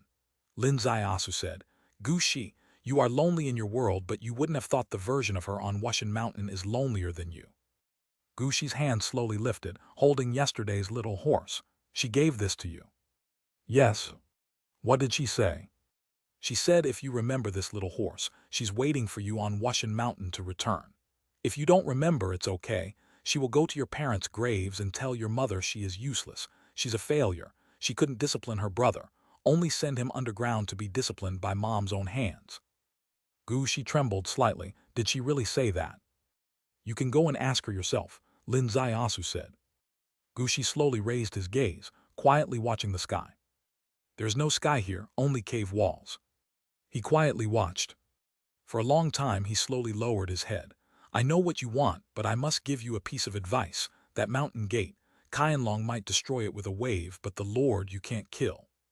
Can't kill, the blue demon spoke. It was her first time talking today. Gushi nodded slowly. He's not of this world, he's a remnant species. His physical body has long been destroyed, he is this world's one and only ancient great power. Chapter 509. Chapter 509. Dufeng Temple on Dufeng Mountain. Primordial Spirit Possession. Lin Ziyasu's heart skipped a beat slightly. Yes, primordial spirit, said Gushi. In this world, during the end of Dharma era, if the Kun Kang Enlightenment realm emerges, it can dominate the world. However, all Kun Kang Enlightenment realms have no one who has realized the primordial spirit. Blue Demon's heart was pounding. The primordial spirit only exists in one situation, which is above the Enlightenment realm. The Enlightenment realm has three realizations: body enlightenment, God enlightenment, and rule enlightenment. All Kun Kang Enlightenment realms are only body enlightenment. No one has ever stepped into the second level of Enlightenment realm, God enlightenment. Yet this venerable Hydra snake possesses the primordial spirit. His upper limit of cultivation is unknown, but the lower limit is already God enlightenment. This lower limit is 2 levels higher than the upper limit of this end of Dharma era. Having a primordial spirit, does it mean he can't be killed? Blue Demon took a deep breath and murmured. Gushi said, even if Qianlong throws a nuclear bomb to flatten the holy mountain, he still can't be killed because the primordial spirit cannot be eliminated by physical means. Therefore, even if I cooperate with you, we can't kill him, and his revenge is something neither you nor I can bear. Lin Ziyasu laughed. Gushi, you actually don't understand the cultivation path. What do you mean? There's nothing in the world that can't be eliminated, and the primordial spirit is not unattainably high, Lin Ziyasu said. As long as you use the right method, the primordial spirit can be annihilated too. Blue Demon's heart was once again greatly shaken. Gushi's snake eyes locked onto him tightly. The right method? What kind of method? Take me to him, I'll use his head to show you. Gushi hesitated slightly. Lin Ziyasu smiled faintly. No need to ponder the way to take me, the Lord has already given us the best method. As the voice fell, his face enigmatically changed. In the next instant, a young man appeared in front of Gushi. Gushi's pupils noticeably dilated, staring at the person in front of him, showing a rare shock in his life. Because the person in front of him was Wu Guang. Special Envoy Wu Guang, who followed him all the way from Zaihe province. Wu Guang, who launched a life-threatening strike in the jungle last night. Wu Guang's implanted genes are extraordinary, not genes of this world species, capable of virtual real conversion. Thus, he is almost an invisible man in the outside world. Only a few people beside the Lord know his true appearance. Even though Lin Ziyasu observed covertly in the jungle yesterday, he could only catch a glimpse in that moment. However, at this moment, his transformation technique directly turned into Wu Guang's true appearance. What an extraordinary level of transformation technique. Even more shocking was Lin Ziyasu's next words. Oh, right, I also need to change into his clothes. He and Blue Demon went straight out of the cave. Lin Ziyasu leapt forward to a valley below, stretched his hand. His palm penetrated the soil, and a corpse rose up casually. It was the corpse Gushi buried. He took off the clothes and shoes from the corpse, washed them in a nearby stream, shook them dry without wind. Lin Ziyasu changed on the spot. This whole process took 3 minutes. The entire process was showcased in front of Blue Demon and Gushi. Their eyes flickered, but they didn't speak. But the meaning was understood by everyone. Lin Ziyasu wasn't usually this ostentatious. Today, showing one magical skill after another, the true purpose was only one, to strengthen Gushi's confidence. Lin Ziyasu returned to Gushi. Gushi's eyes fell on the face exactly like Wu Guang's, let out a long breath. Let's go. Lin Ziyasu smiled, turning his gaze to Blue Demon. Secret transmission. A wisp of sound returned from Blue Demon. If Gushi has a problem, going with him into the dragon's lair and tiger's den is his best chance. Rest assured, Lin Ziyasu's 2 words returned. Blue Demon gave him a profound look, and in the next moment disappeared on the spot. Lin Ziyasu and Gushi moved, leaving the forest. In the next moment, they boarded a high-speed train. The high-speed train left the southwest and entered the central area. Lin Zaiasu leaned on the seat, slightly closing his eyes. Gushi told him the destination of this trip. He couldn't help but sigh deeply. Under the sunlight, nothing is new. The location of the venerable Hydra snake is surprisingly another temple. This temple is located in the Jiangnan province of the central region. Dufeng Temple on Dufeng Mountain. Dufeng Mountain is a famous scenic mountain. Dufeng Temple is an ancient 1,000-year-old temple. A scenic area as the most core base camp of nine-headed snake, the empty gate that is at peace with the world, becomes a notorious global evil organization. The more incompatible it seems, the more it is. However, you have to look at things with duality. This is a modern society. Starting an organization isn't that easy, actually. With so many people with different interests together, not having a legitimate business, passers-by might suspect, and the police would file cases. However, if there is a temple, things are different. The monks in the temple, even without proper business, they won't worry about food, will they? Whatever monks do in a temple can be annotated by Buddhist teachings. You can't say they're doing nothing.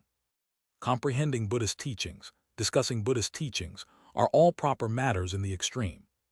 This eliminates the sensitivity of a large group of people gathering together doing nothing proper. And in the scenic area, there are more people with different interests. Originally, the abundance of people was a taboo for evil, however, looking from a different perspective. Anyone coming to this mountain, entering this temple, isn't it with a proper title? Just tourism. In this way, information transmission, personnel flow, all have reasonable support. No wonder nine-headed snake, Utopia all favor temples as bases. It's because temples are the best places to cover people's eyes and ears. The venerable Hydra snake is no exception. He chose Dufeng Mountain. Dufeng Mountain, this name, is quite poetic too. A place the size of a square inch can contain a Zumi. Doesn't it perfectly suit his manner? Before Blue Demon left, she reminded him to watch out for the Gushi. Yes, this is a responsible reminder. Gushi is a nirvana. In front of him, there are injuries.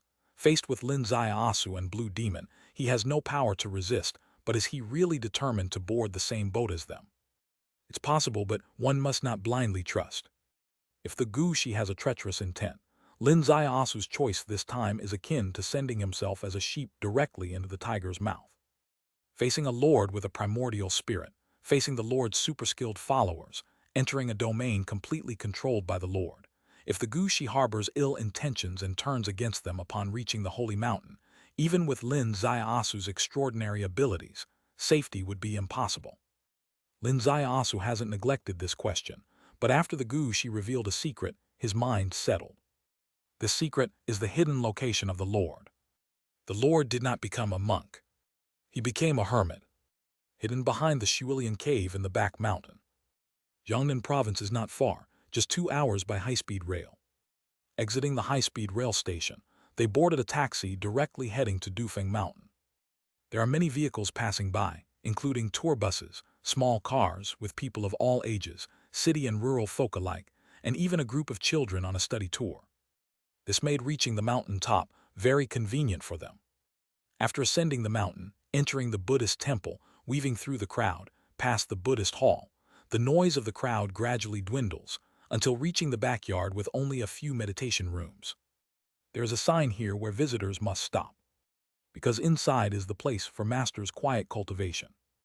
Gushi did not stop, nor did Lin Zaiasu. In the meditation rooms on both sides, a few monks looked at them kindly, glanced at them once, and bowed their heads in prayer. Thus, the two passed through the long Qingxi lane and reached a waterfall. Beside the waterfall, there were a few stone huts. Inside the stone house, there were monks meditating too. Seeing them, a monk stood up and quietly watched them. Lin Zaiasu spoke, "Uncle Huita, please open the back door." His voice was very soft, even extremely soft, so soft it was like light fog following Wu Guang's standard tone. "All right," Huita stood up, gently touched the wall with his finger. The seemingly intact wall slightly trembled, revealing a dark gate. They entered this dark gate. The wall behind them gently trembled again, closing back together. All around was utterly quiet. Only the sound of dripping water from nowhere. In the darkness, their eyes slightly glittered, activating night vision. Gushi walked ahead, Lin Zaiyasu followed behind. His heavenly Tao primordial spirit silently activated, seeing the end of this passage. The end of this passage is behind the waterfall. The waterfall acts as a curtain, isolating the outside world. Yet inside, one can feel the light from outside and also glimpse the outer world through the waterfall. Soon they passed through the passage inside the mountain, arriving on a platform. The platform was very rough, primitive. Outside was a waterfall cascading down vigorously. The inside was dark and damp. The two continued onward, the roar of the waterfall growing distant, placing them deep within the mountain's belly. The passage's end held another door. A wooden door. Gushi reached out and gently pushed it. The scene inside the door unveiled before Lin Zaiyasu. This was a dark chamber, not particularly large. There was light emanating from a deep crack in the cave wall. The light slanted, and an old man sat in a taishi chair with his back to the cave entrance, the light falling right behind his head. His hair appeared gray in the light. Behind him was a small pool with a few lotus flowers, light flowing, the lotuses swaying, adding a bit of movement to the cave, infusing it with the taste of the wilderness. Lord, kowtowed the Gushi. The taishi chair slowly swiveled, revealing a face. This was an elderly man around 60. An ordinary face, dressed in a tang suit, appearing leisurely. His gaze landed on Lin Zaiasu's face, a slight smile. Lin Zaiyasu, welcome to your doom. Lin Zaiasu's face was now Wu Guang's. No different from Wu Guang of the past. On the long walk from entering Dufeng Temple to the confidential Venerable's chamber, he passed through countless gazes, none discovering anything amiss. Yet upon the first meeting with the Lord gave him a faint smile and uttered this startling phrase, Lin Zaiyasu, welcome to your doom. As these words fell, Lin Zaiasu's entire consciousness seemed to be instantly captured. Entering a bizarre space, completely detached from his body. His hand raised to halfway, fixed there, he seemed to transform into a sculpture. Gushi's heart abruptly trembled. His gaze suddenly lifted, staring at the nearby Lin Zaiyasu. Lin Zaiyasu still had an expression of shock on his face. His eyes were already vacant. His facial muscles appeared stiff, maintaining a featureless, yet with Lin Zaiyasu likeness. His heart sank to the depths. Gushi had actually encountered such a bizarre situation. This was the Lord's God-capturing technique, directly capturing a person's consciousness, splitting it from the physical body, rendering the person a living dead. Under such techniques, whether you are the Qianlong King or Hydra Snake King, or Nirvana, no matter how skilled you are, it amounts to zero because you cannot command your consciousness. Gushi, the Lord spoke faintly, did you kill Wu Guang? Gushi's whole body turned icy cold. Chapter 510, Chapter 510, Clone Technique Breaks Subdivine Skill. Kill Gushi, join Lin Zaiyasu and bring him here to take my life.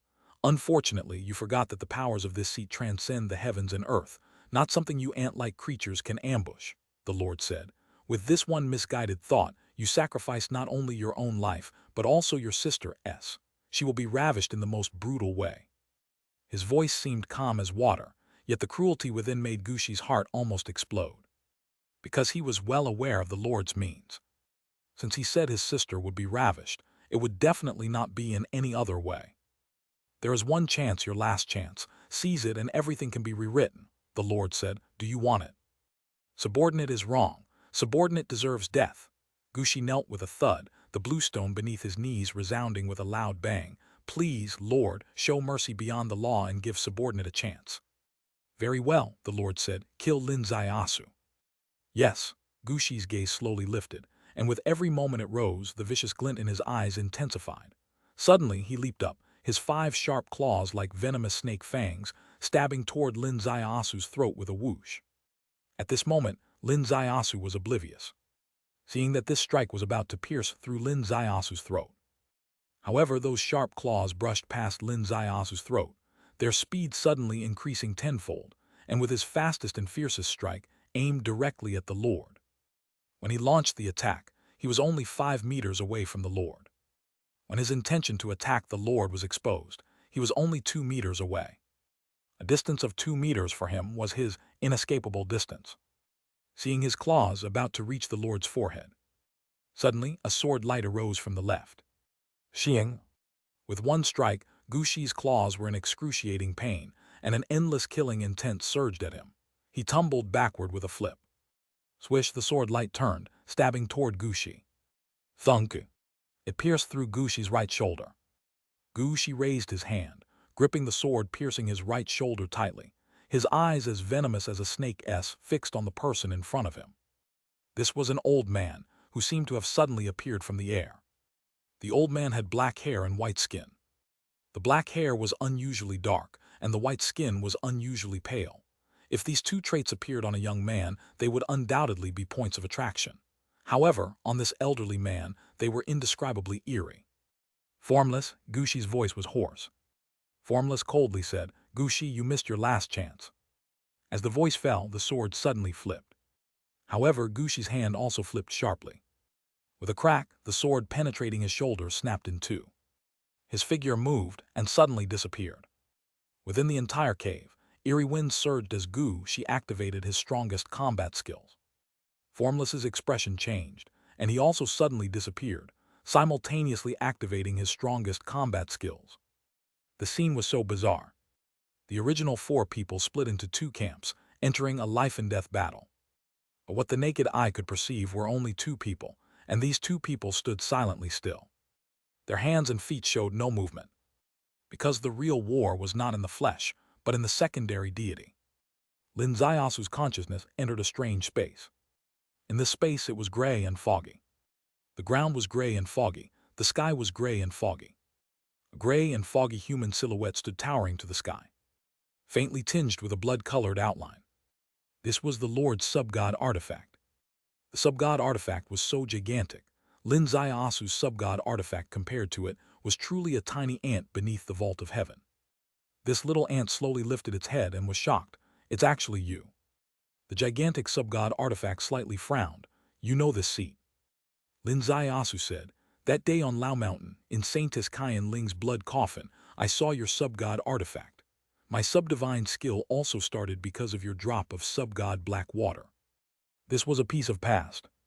That day Lin Zayasu and Catherine entered Lao Mountain, entered Saintess Kyan Ling's blood coffin. Lin Zayasu, with heavenly Tao primordial spirit as I, sensed a primordial spirit imprint picture inside the blood coffin. It depicted a battle scene, someone attempting to seize the blood coffin from Saintess Kyan Ling, and had a great battle with Saintess Kyan Ling. This person had left behind a drop of black water.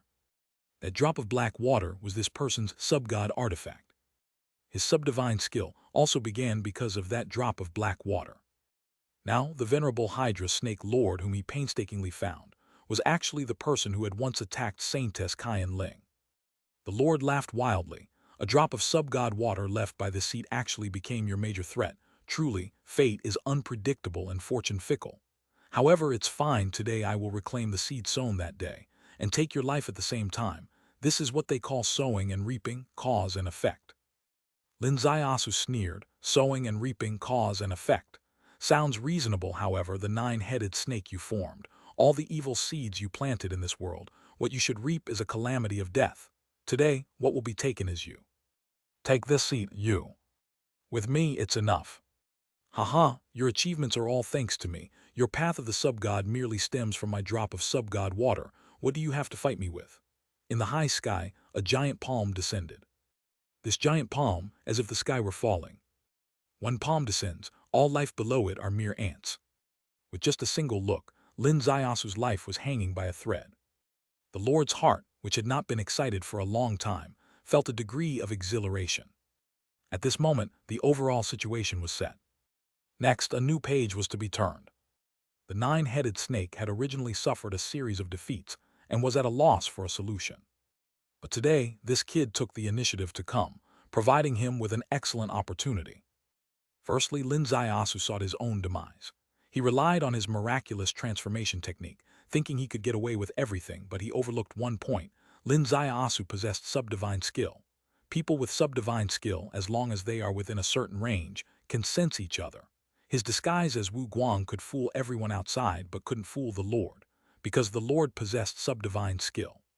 Secondly, Lin Zayasu gave the Lord an extremely profound opportunity. Wasn't the nine-headed snake destroyed by him? Rebuilding the nine-headed snake would take a long time.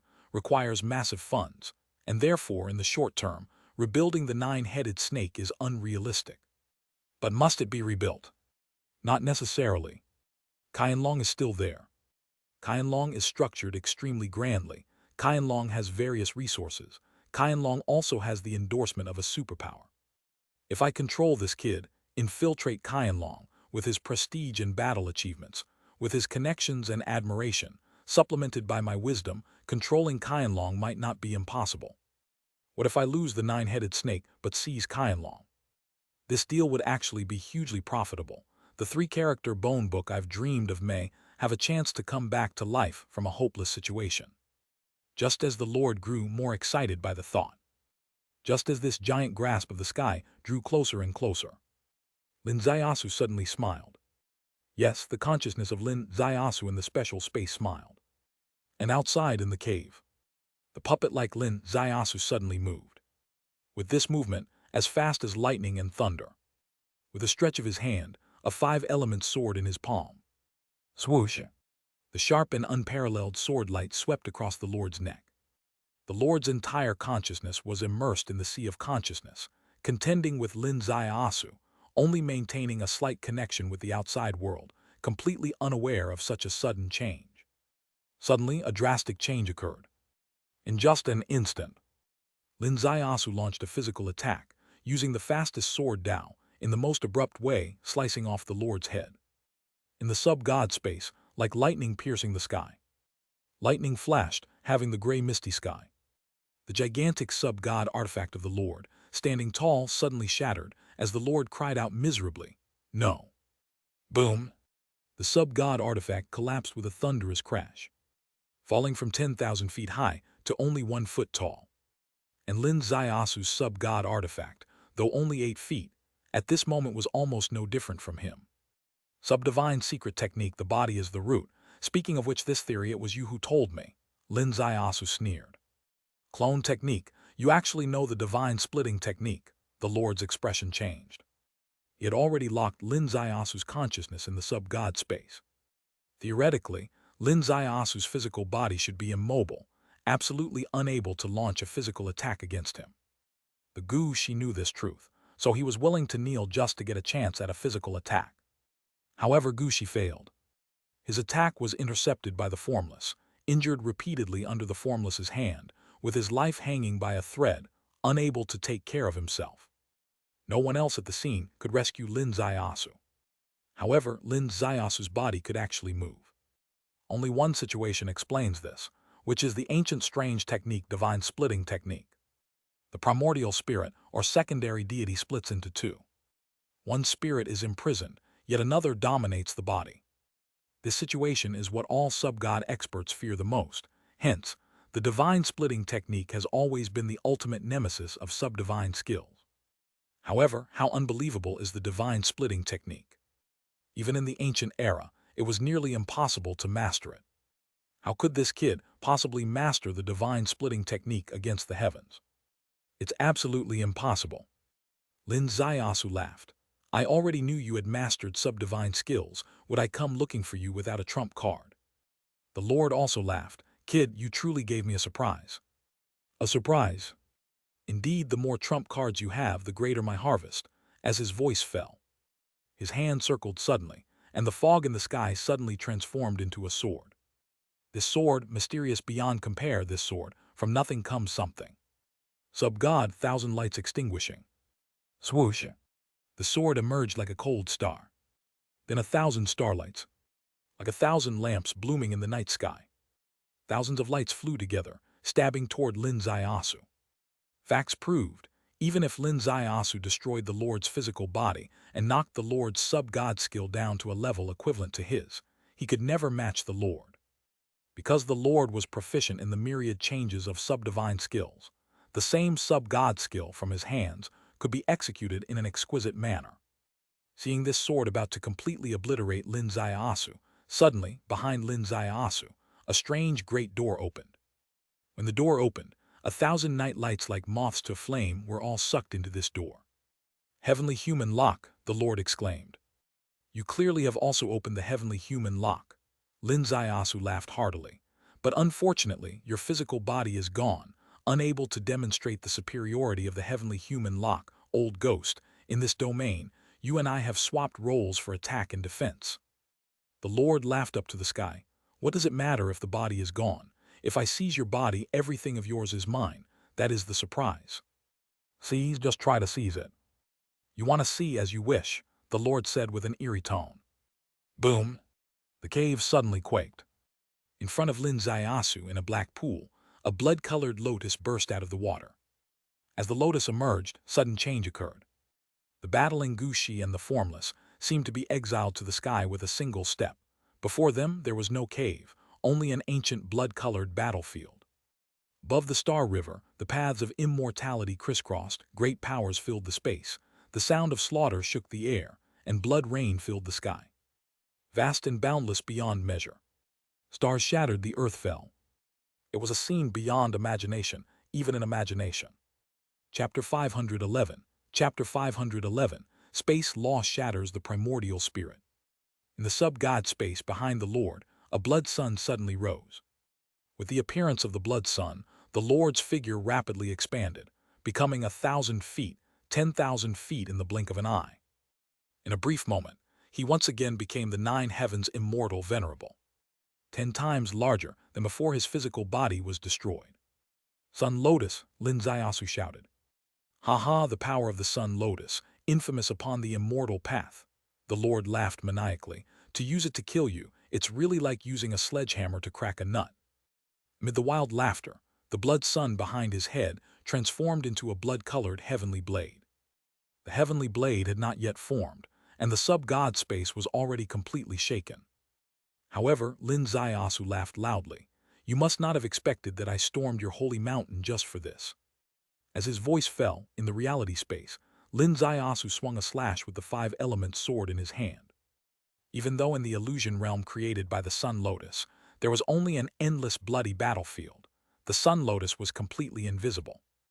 Yet Lin Zaiasu's sword still pointed to the precise location of the Sun Lotus. At the same time, the space law was activated. The Sun Lotus sucked into the space secret realm. Upon entering the secret realm space, the link between the Sun Lotus and the Lord was directly severed. In the sub-god space, the blood sun in the sky disappeared into thin air. The blood-colored long blade hadn't formed, turning directly into a stream of light and shadow. The Lord's sub-god artifact, expanded relying on the Sun Lotus 1,000,000 times over, was instantly reverted to its original form. The Lord's expression truly changed. You. Collect, Lin Zaiasu interrupted. With a whoosh, as if the world had reversed, the Lord's sub-god artifact tumbled tens of thousands of times, being sucked into the sub-divine realm by Lin Zaiasu. The Lord lifted his head, only to see Lin Zaiasu's sub-god artifact at this moment towering 10 feet tall, while he himself was only 1 foot. To Lin Zaiasu, he was like a towering pillar, and he himself became an ant. All because the current space was not the space he crafted, but Lin Zaiasu's space. In Lin Zaiasu's space, Lin Zaiasu's artifact had the home field advantage. Lin Zaiasu laughed heartily. The transition of the sub-god domains truly reversed offense and defense.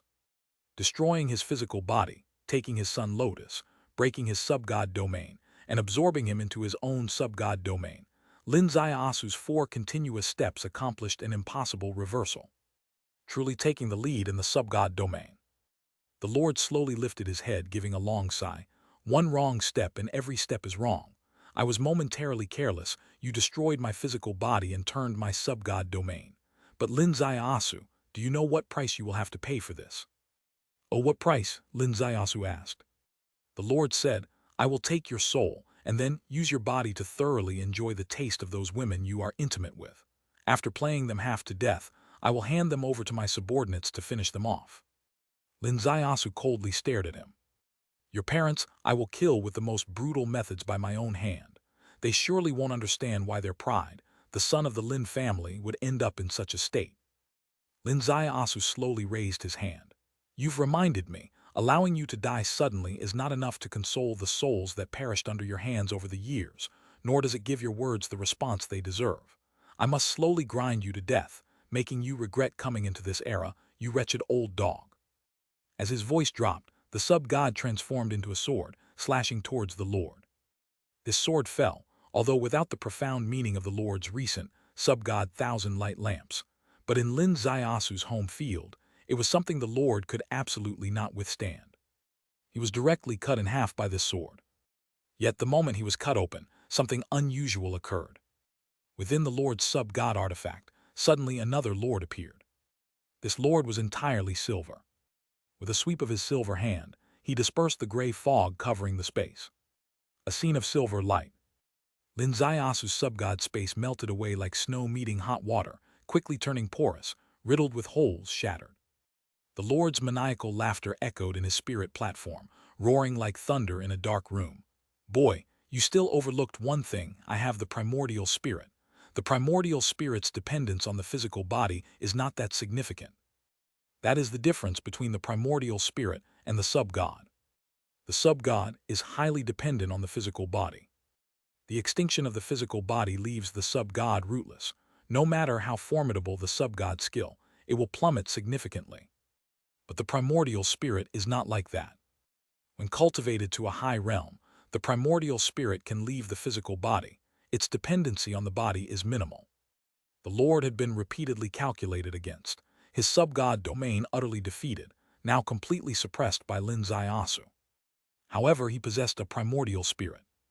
As soon as the primordial spirit emerged, it directly broke through the sub-divine realm, and with their mutual acmes, Lin Zaiasu's sub-divine realm was melted into riddled holes, shattered within a moment, all because the level of his primordial spirit far exceeded Lin Zaiasu's sub-god level. Yet Lin Zaiasu also smiled. Finally revealed your trump card, haven't you?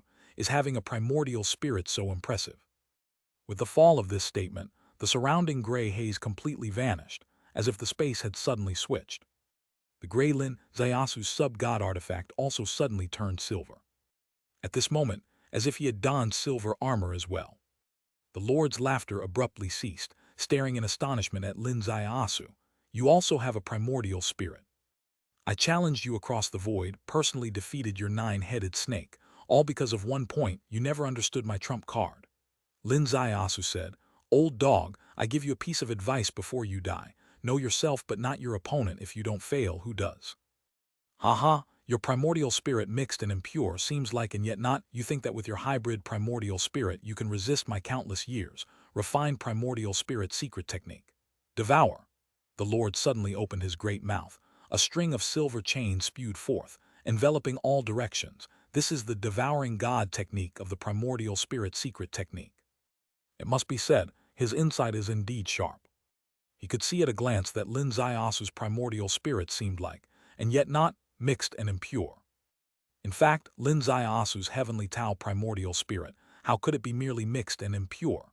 Just a year ago, his primordial spirit was only an ignorant silver fish, transformed from fish to his visage in less than half a year. How could he possibly know any primordial spirit combat techniques?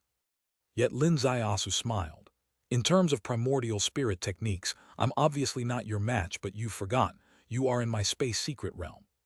So what about the space secret realm? The Lord's voice fell, the devouring God technique fully encircling. Activate. Lin Zaiasu uttered a single word. The entire world suddenly plunged into space turbulence. The devouring God technique deployed by the Lord was instantly shattered, fragmented across countless spaces. And his primordial spirit body was simultaneously divided into countless pieces. The majority of the primordial spirit fragments were annihilated the moment they were divided. On the largest piece the Lord let out a miserable cry. Space law, you, who exactly are you? Who are you? Puff. This largest piece shattered as well. The Lord let out a long, miserable scream that echoed across countless spaces, slowly annihilating. Lin Zaiasu quietly watched the countless primordial spirit fragments under the space turbulence, his back drenched in cold sweat. The extent of this fierce battle was unknown to outsiders. Only he knew how perilous it truly was. This Lord was undoubtedly an ancient great power, and an exceptionally formidable one at that. He possessed a primordial spirit unheard of by the majority of the world, along with an even more mysterious sub-god, and furthermore, one of the sub-god 3 treasures, the Sun Lotus. With such trump cards, even in a standoff with true ancient great powers, the outcome was uncertain. Yet he was taken down just like that, simply because he chose the correct method. Every step was chosen without mistake. The first step, using his trump card, the divine splitting technique, destroyed his physical body, severing the root of his sub-god. The second step, using the heavenly Tao wisdom eye to screen the illusion realm, finding the sun lotus, employing the space law, and taking the sun lotus.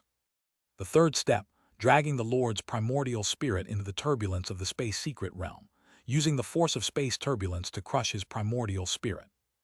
Although it appeared as if his main body moved just slightly, in reality, he had used all his trump cards, including the most advanced and most mysterious king of laws, space law. The battle within had ended. The battle within the cave continued. Two gusts, indiscernible to others, clashed rapidly within the cave. Gushi sustained at least 7 injuries. In terms of true combat strength, he clearly could not compare to Formless. However, the strength of Gushi had never been about combat strength alone, but about the fighting philosophy brought by blood and fire. His philosophy was to fight with all his might, exchanging wound for wound. The long sword pierced his body. He didn't care. As long as he was given a chance to counterattack, he was willing. This made the battle extremely brutal. Schlick. His right arm gained another deep wound, while Formless had a piece of flesh torn away by Gushi's claw. Formless was completely enraged, spinning, changing all positions. The sword altered countless times, slicing towards Gushi's head. Suddenly, a long sword appeared in front of him. The long sword emerged, as if a mountain tilting over. The longsword in Formless, hand suddenly tilted, accurately blocking. Bang! The sword broke. Formless flew far away. This strike was dealt by Lin Zaiasu. Severing emotion. Under severing emotion, even the top heavenly king must retreat 10 meters, as strong as the nirvana shocking god of old, was shaken back. Though Formless had unparalleled speed and hand techniques, he could not withstand the force of this sword. Just as he quickly twisted in the air, preparing to rebound. Schlick. The sharp, unmatched sever of Li Ren reached his throat. On the other side, 3 sharp claws also reached his throat. Puff. Formless throat was hit. The figure became solid. Gushi and Lin Zaiasu stood side by side, under Lin Zaiasu's sword, under Gushi's fingers piercing the same spot. Formless eyes opened wide. Lin Zaiasu smiled faintly. His sword tilted and Formless head flew up, landing in the small pond ahead. Gushi staggered but still stood firmly. He raised his gaze, staring at Lin Zaiasu. "Let me heal you." Lin Zaiasu extended a hand, a finger pointed at Gushi's neck. Gushi stared blankly at him, as the wounds on his body healed at a speed visible to the naked eye. 100 times faster than using his unique gene to heal. Succeeded. Gushi cast his gaze toward the Teishi chair, breathing a sigh of relief. In the past, that Teishi chair was a towering mountain in his heart. The person sitting on the Teishi chair could make him go through fire and water, risking death at a word. But today, the Teishi chair was empty, and the one who used to sit on it had been decapitated, the head right in front of the Teishi chair. "I told you it would work," Lin Zaiasu smiled. Gushi took a deep breath. "There is one thing I don't understand." "What? Why do you really trust me?" Chapter 512. Chapter 512. Gather for me at midnight tonight. Today's battlefield is extremely perilous. Gushi and Lin Zaiasu split up to face the enemies, amidst dangers, finally achieving success with great difficulty. And this is under the most ideal scenario. Just suppose Gushi betrays, sending Lin Zaiasu, the 9-headed snake's greatest foe, straight into the ghost gate. Even if he kills Wu Guang, even if he commits the greatest taboo, he can still receive the Lord's generous reward. Gushi could break free from the predicament. Gushi couldn't understand why someone as smart as Lin Zaiasu could be so naive to truly trust him.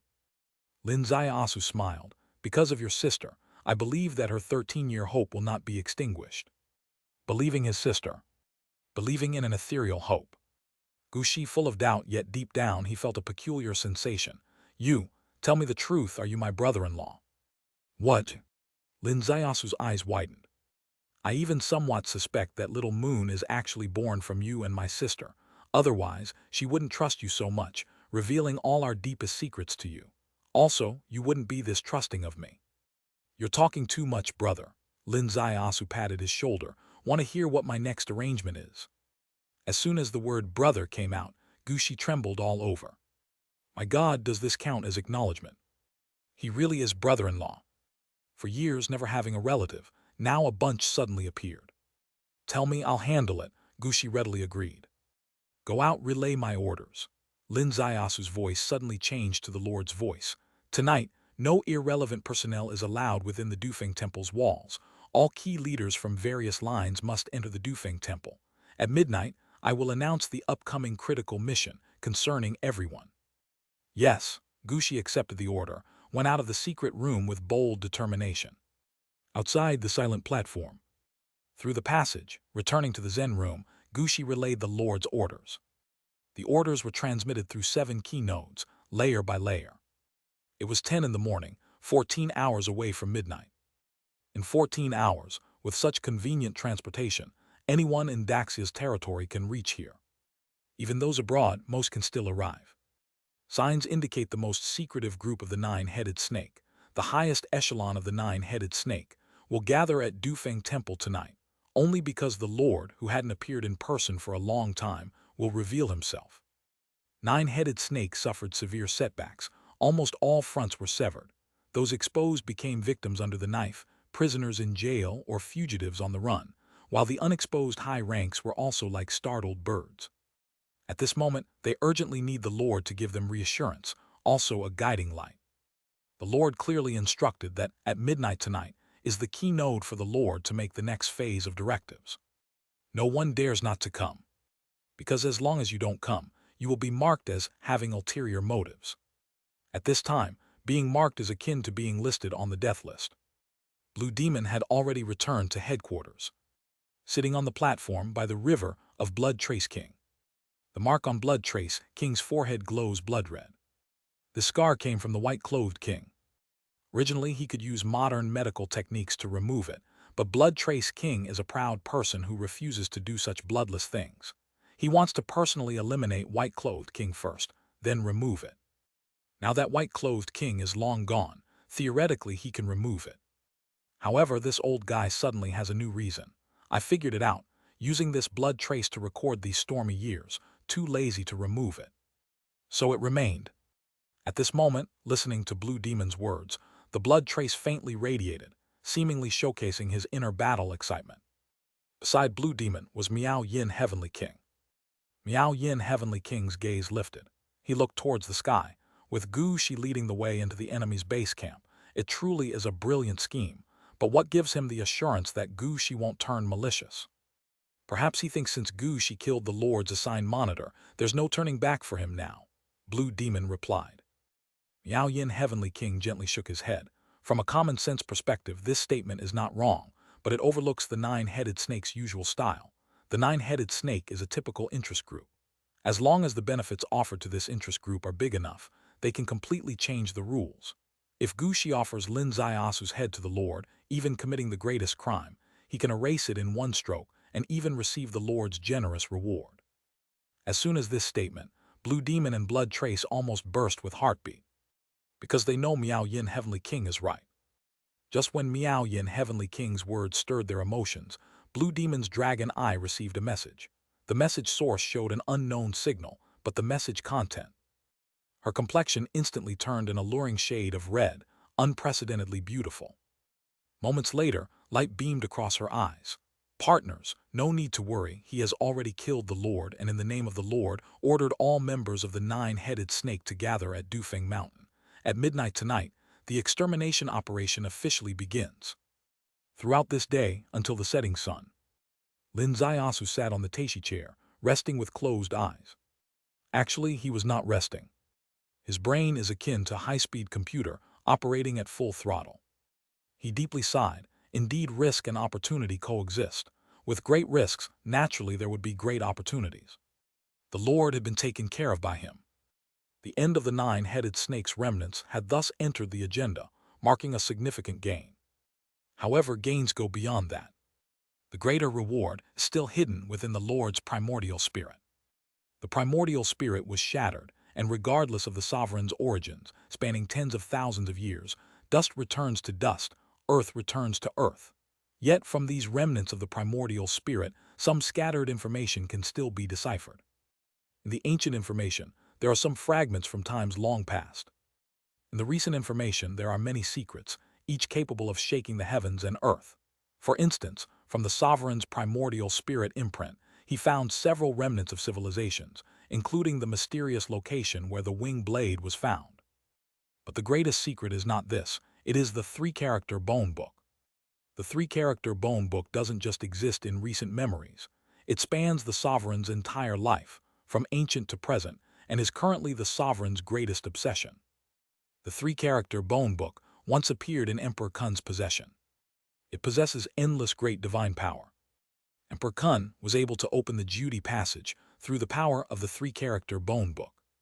The sovereign emerged in this era, forming the Hydra, but his ultimate goal is also the three-character bone book. He wants to establish a vast network under his control, mobilizing everyone worldwide to search for this extraordinary book. This is the origin of the Hydra.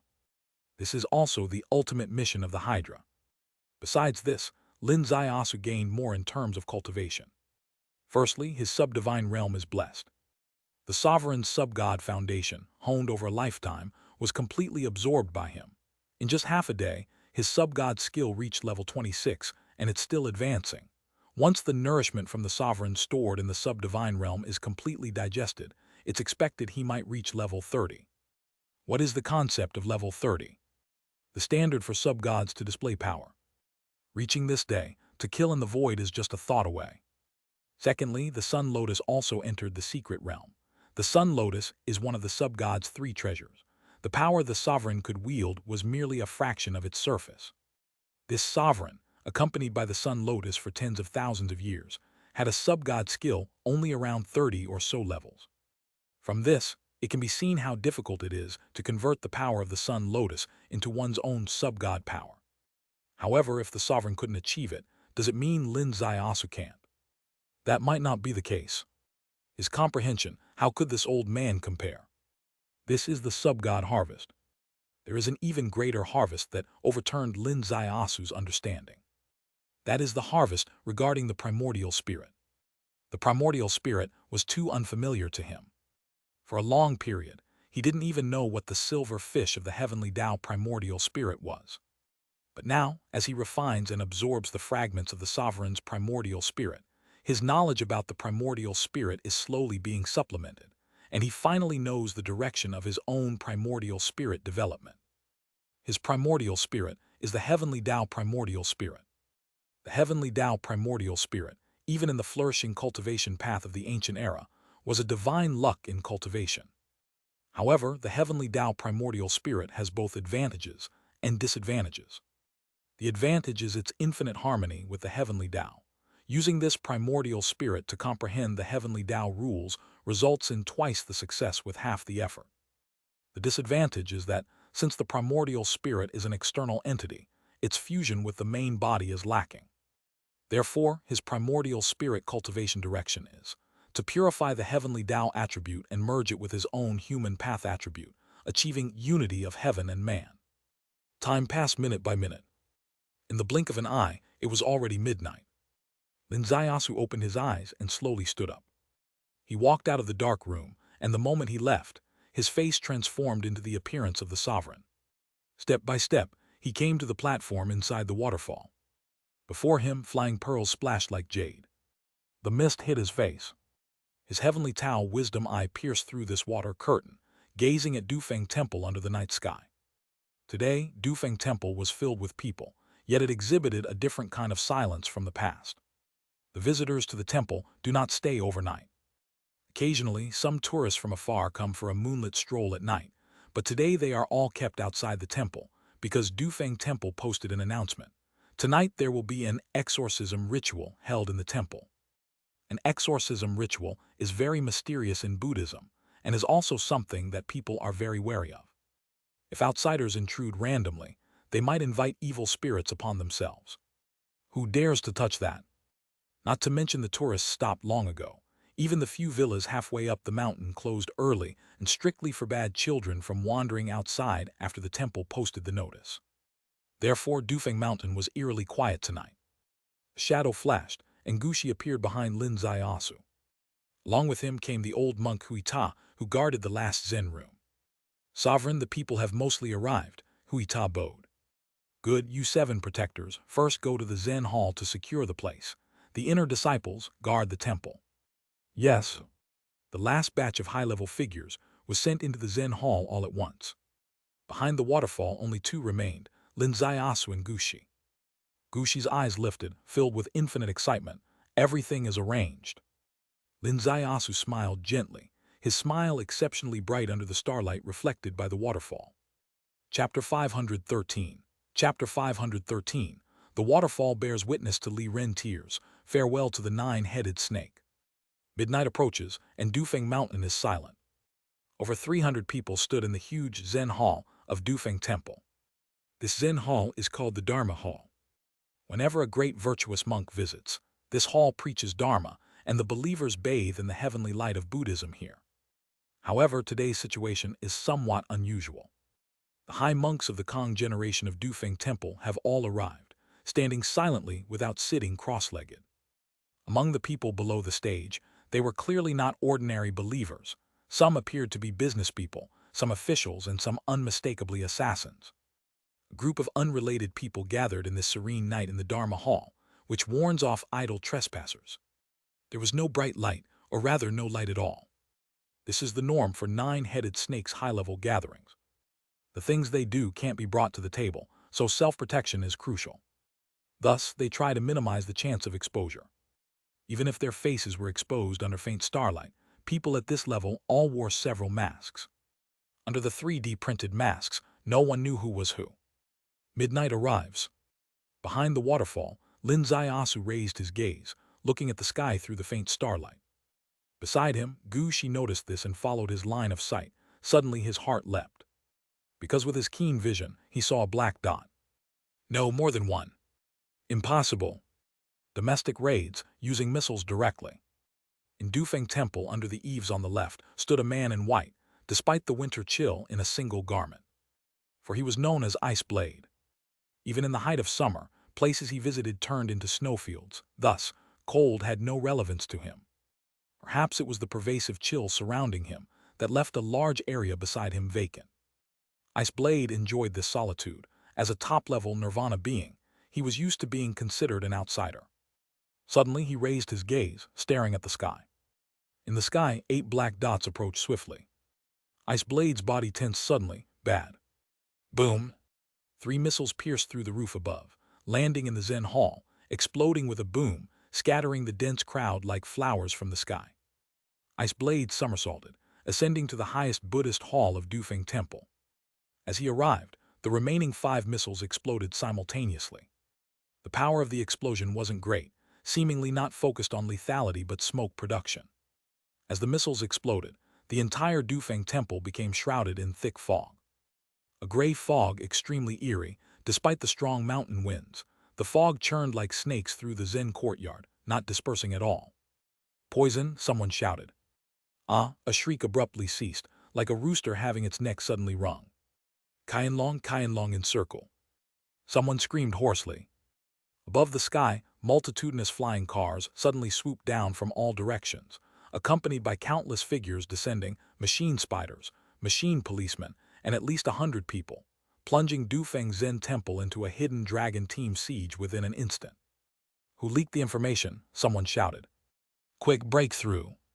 Where is the Lord?" The entire Zen courtyard turned into chaos.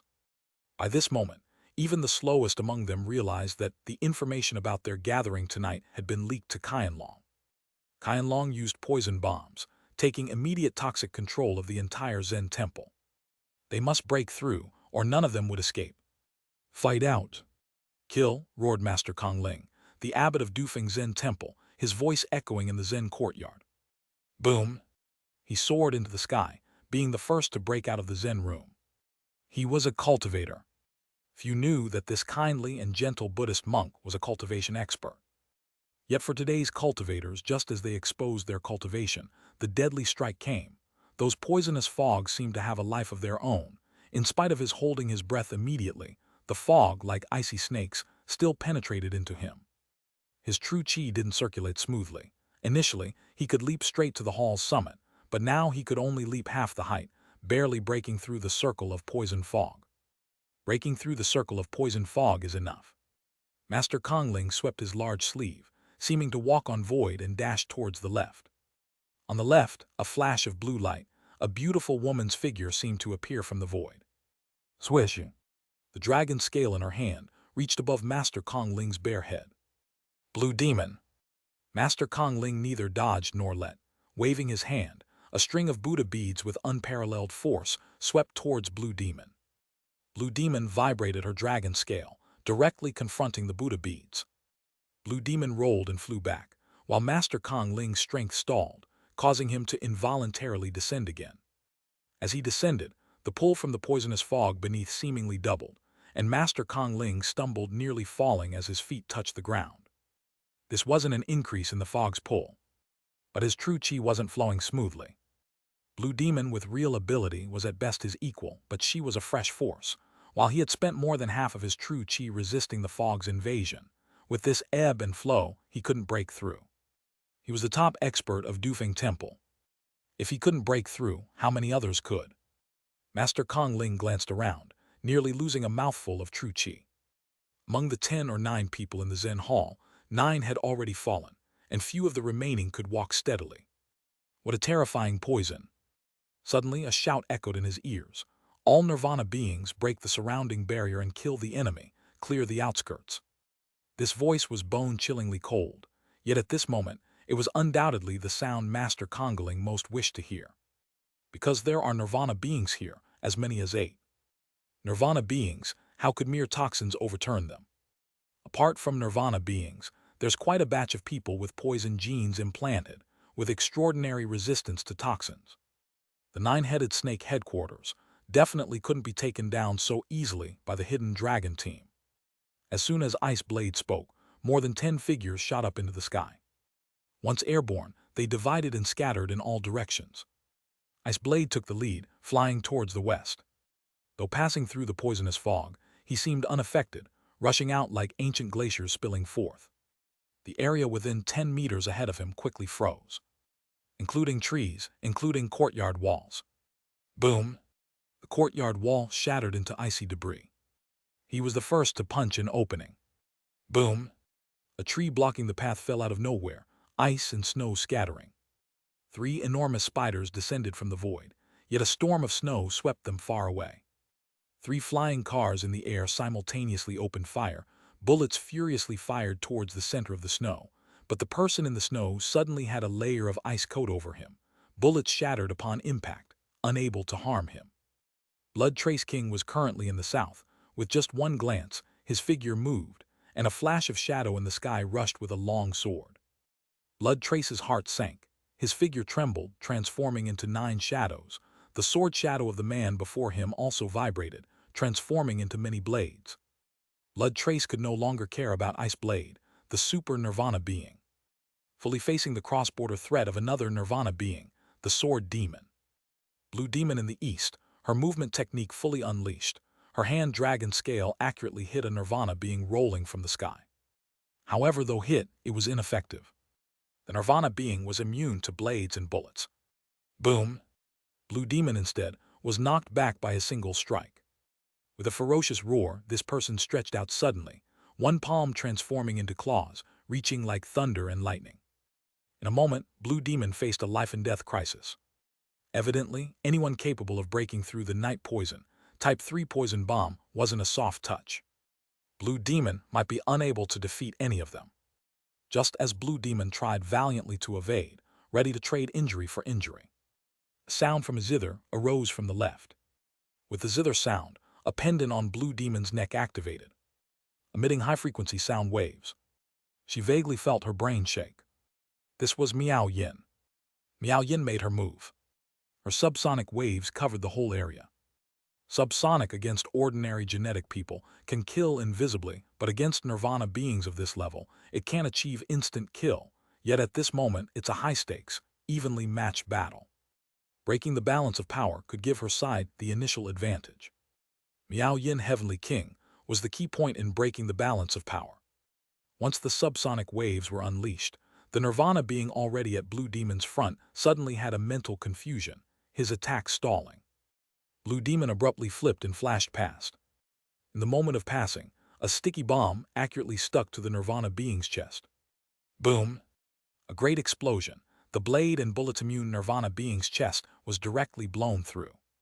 His face full of disbelief and anger, he fell down defeated. Meanwhile, the sword demon battling Blood Trace was also affected by the subsonic attack. Blood Trace King united from 9 shadows, blatantly hitting his brow with one strike. Signs showed, once Miao Yin Heavenly King took action, it seemed to turn the tide of battle.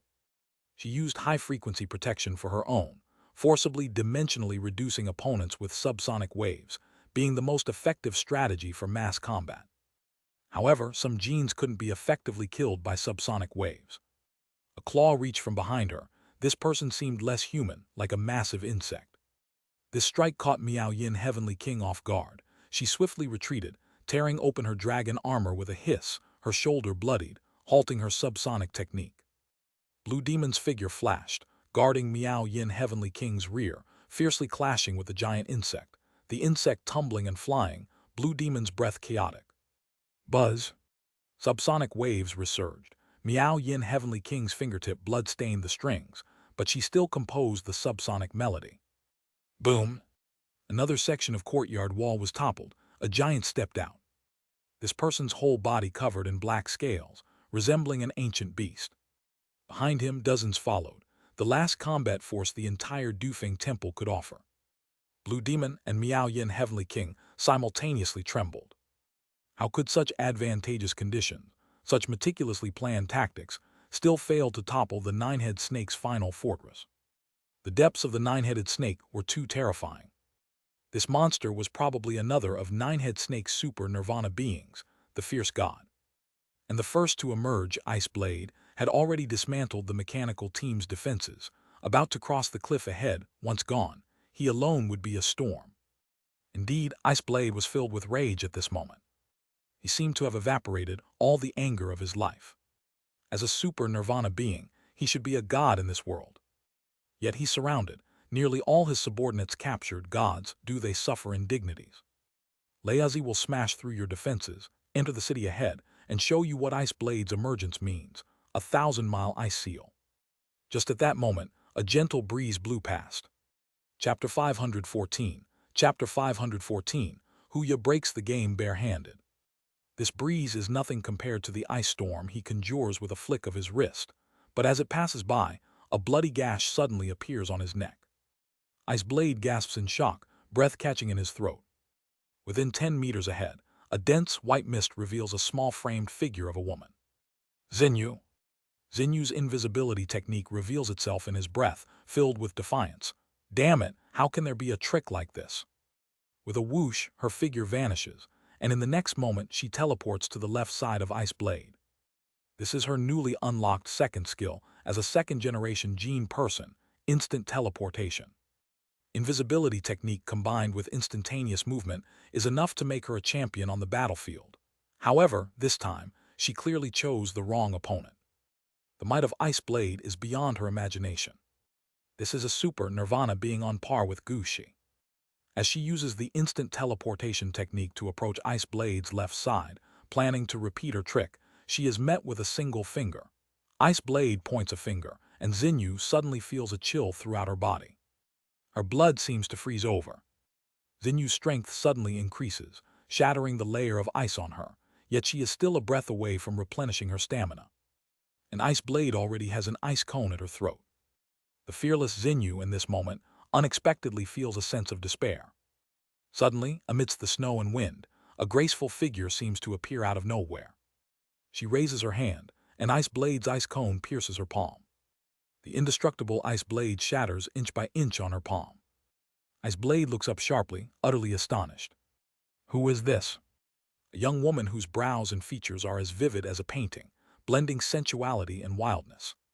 Qianlong King has seen everyone in the data files, but she is definitely not among them. Where did this chick come from? How can she block his Ice Blade with just her bare palm? The girl in front of him smiles faintly. Remember my name, I'm called Huya.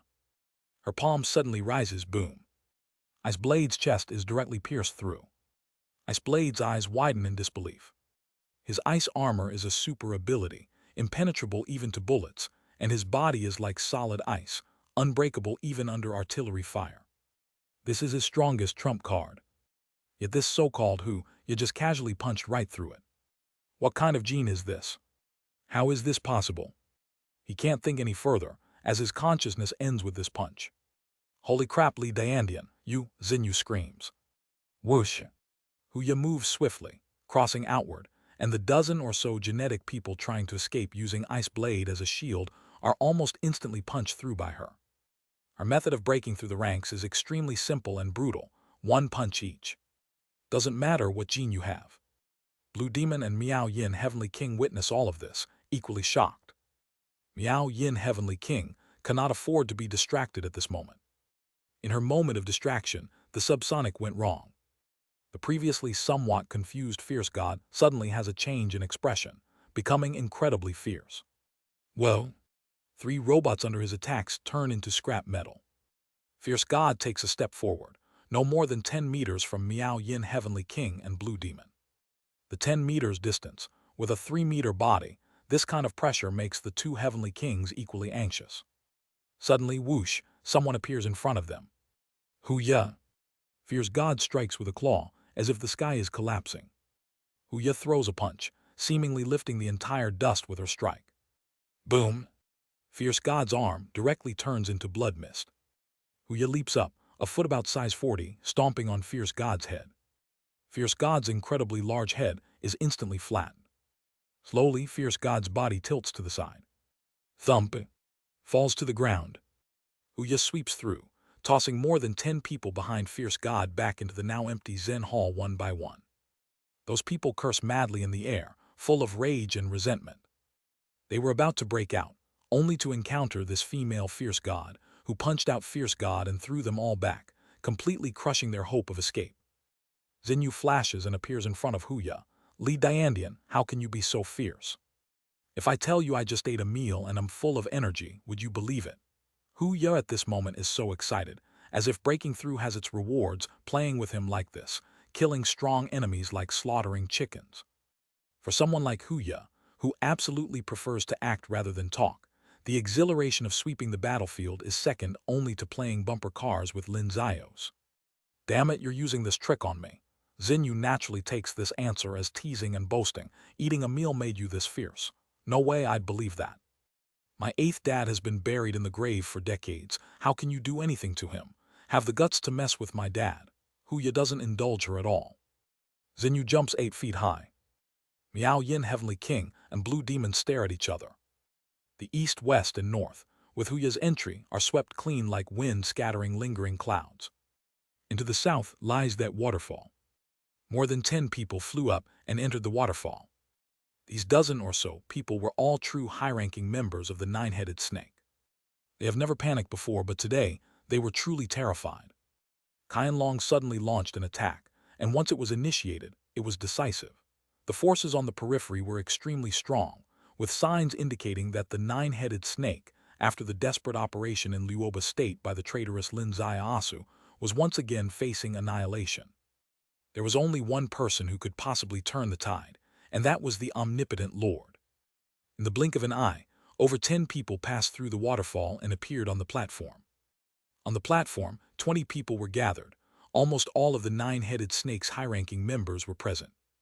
Near the edge of the waterfall, an old man was quietly watching beyond the waterfall, his face showing neither sadness nor joy. Lord, our sect has reached a critical moment of life and death. We earnestly request the Lord to personally take action and turn the tide. Hui Ta bowed. We earnestly request the Lord to take action with great divine power to stabilize the situation. The other 10 or so people bowed together. The Lord slowly turned his head. Are you sure? Everyone raised their heads together, faces full of surprise. Was there even a need to ask? Under the current situation, only the Lord had the means to reverse the tide. The Lord said, "All right, as you wish." He gently raised his hand, a 5-element sword in his palm. The 5-element sword pierced straight through the waterfall in front, causing the entire waterfall to suddenly tremble and transform into countless small swords. At this moment, the platform was no longer shrouded in the darkness of night, but became like misty rain Jiangnan. The Lord turned around. I am not your Lord, I am Lin Zaiasu. With this turn, his face changed. He became a graceful young nobleman in the midst of misty rain Jiangnan. His sword traced an extremely elegant arc, like a noble's folding fan sweeping across this Jiangnan land.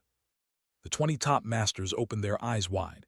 Their faces were full of incomparable pain. Hiss! Almost in an instant, the 20 top masters were simultaneously torn apart. As if there were thousands of sharp blades hidden within them, in this moment, they tore through their bodies from inside out. The wind blew and the rain drizzled. The waterfall was gone, only the sky outside remained. Gushi stared at him blankly. Until this moment, he finally found the answer to one matter. He had asked Lin Zaiasu, "Why do you really trust me?" Lin Zaiasu answered him with a mind-boggling sentence, "Because I trust your sister." This sentence left much room for imagination. This sentence was very naive. Gushi even thought wildly, was he my brother-in-law? Only if he had reached that level of relationship with my sister would he truly blindly trust our family. But now he knew. It was not like that. It was unrelated to trust. It was unrelated to naivety. Lin Zaiasu dared to follow him into the nine-headed snake headquarters simply because of one thing, his strength. The sword just now was not a sword that the mortal world should have. Under that sword, even if Gushi betrayed him, even if everyone surrounded him, he would still kill them with one stroke. Gushi did not betray. He did not save Lin Zaiasu, he saved himself.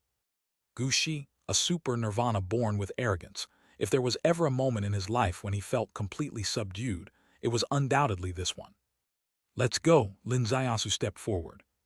To participate in the final battle. The final battle, in fact, was only happening in the south. South, close to the waterfall falling from the sky brought coolness, somewhat diluting some toxins. Thus, those seasoned assassins first chose this side, however, Lin Zaiasu descended into the void, the waterfall seemingly following him. A bit of coolness and then there was nothing else. Gushi also joined the battle, personally killing 3 former comrades. Dufang Temple, the main doors opened, and mechanical police entered the temple. Massive spiders fell from the sky, grabbing the over 200 poisoned people one by one, placing special shackles on them, and sending them onto the giant flying cars. Lin Zaiasu drifted over without touching the ground from among the countless corpses, reaching the front gate. At the front gate, several pairs of eyes were fixed on him, filled with endless eagerness. Blood Trace came first, giving him a tight hug. Blue Demon and Miao Yin Heavenly King came together. Miao Yin Heavenly King smiled charmingly, like a noble lady from ancient times. Blue Demon lightly hugged him. A voice whispered into his ear, "Everything is as you wished." "It is as we wished." Lin Zaiasu hugged her and then let go. In front of him was Hu Ya. Hu Ya's face was flushed. "You came too," Lin Zaiasu said. "Yes, for the first time in our lives we fought side by side." Hu Ya's heart surged, almost unable to contain her emotions. In those hundreds of days and nights stepping into the hidden dragon training ground, her heart wavered countless times over the choices in her life. Entering Hidden Dragon, her remaining life would only be of blood and fire. But a girl's heart is always a bit pink. In her pink thoughts, she could never forget the childhood friend before her. However, with the changing of the world, the childhood friend of yesteryear became the first man to enter her life, and now she fought alongside him. Is this not the perfect state of the world? "I saw your fight, you were amazing." Lin Zaiasu smiled lightly. Hu Ya was so happy, she almost blurted out a statement. She wanted to say, "All of this was because of you, you did so well." But considering the special situation at the moment, with several pairs of eyes staring, she decided it was best not to say it. Chapter 515. Chapter 515. Gushi heads to the front line. The battlefield cleanup was rather noisy. Lin Zaiasu and Hu Ya stood at the edge of the cliff, conversing more and more relaxedly. Blood Trace stared at Gushi, his mind turning with unknown thoughts. Gushi seemed somewhat apprehensive, standing motionless. Meanwhile, Blue Demon and Miao Yin were engaged in a heated secret conversation. "Why is Li Dianian so strong?" Blue Demon asked. "Zhu Ying mentioned it's the strangest thing she's ever witnessed," Miao Yin said.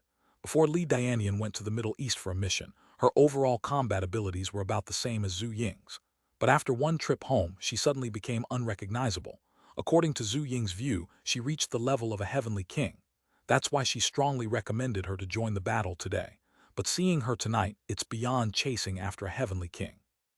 Even if Jing Lei were resurrected, I fear he wouldn't be her match at all. She went home once and her combat power was completely transformed. What happened during that trip home? Blue Demon furrowed her brows. Miao Yin Heavenly King said, this is what Zhu Ying finds impossible to understand. Li Diandian went home after receiving a call from Lin Ziaosu. The call only had one sentence, come home for meat. She excitedly asked for leave to return home, and it only took one night. She hurried back the next day. Come home for meat? What kind of meat was it? So explosive. Blue Demon was dumbfounded. Miao Yin chuckled. Regarding that meat, Zhu Ying speculates a lot. She personally thinks the meat was given to Comrade Zios to eat, and it turns out, he really did eat it. Blue Demon widened her eyes. Miao Yin's eyes glowed with intrigue. Zhu Ying could see that before leaving, Li Diandian was still a virgin, but upon return she was no longer. Blue Demon let out a single sound of amazement. If not for Qianlong King's special status, she might have reacted like ordinary people, blurting out, I can't believe it. Miao Yin continued, I have a question. Could this be related to the rejuvenation system cultivation technique he practices? Any woman who has slept with him experiences significant cultivation improvement. Blue Demon was stunned. Are you anticipating something amazing? Miao Yin gave her a sidelong glance. What are you thinking? I'm seriously analyzing the issue. Chang Yi followed him, and after surviving a life-and-death crisis last year, his cultivation improved dramatically, right? Miao Ruolan was with him, and now Miao Ruolan has even established the blood tower. Zhou Mei likely also followed him, with one becoming a genius in the detective world and the other a heavenly pride in the police world. The next step may be to find answers from the young sister of the Miao family. If this little sister, who hasn't cultivated at all, suddenly becomes a master, then it's solid proof that sleeping with him creates miraculous lives for women. If you want answers, then look for Ding Ryushui. Blue Demon rolled her eyes at her. Finding answers with Yixiang is too impossible. Yixiang never intended to walk the path of ancient martial cultivation. She's on the Gu technique path, which is galaxies apart from him. I wouldn't believe in miracles achieved through sleeping without evidence. Her voice came to an abrupt stop. Because Lin Ziaosu and Huya approached.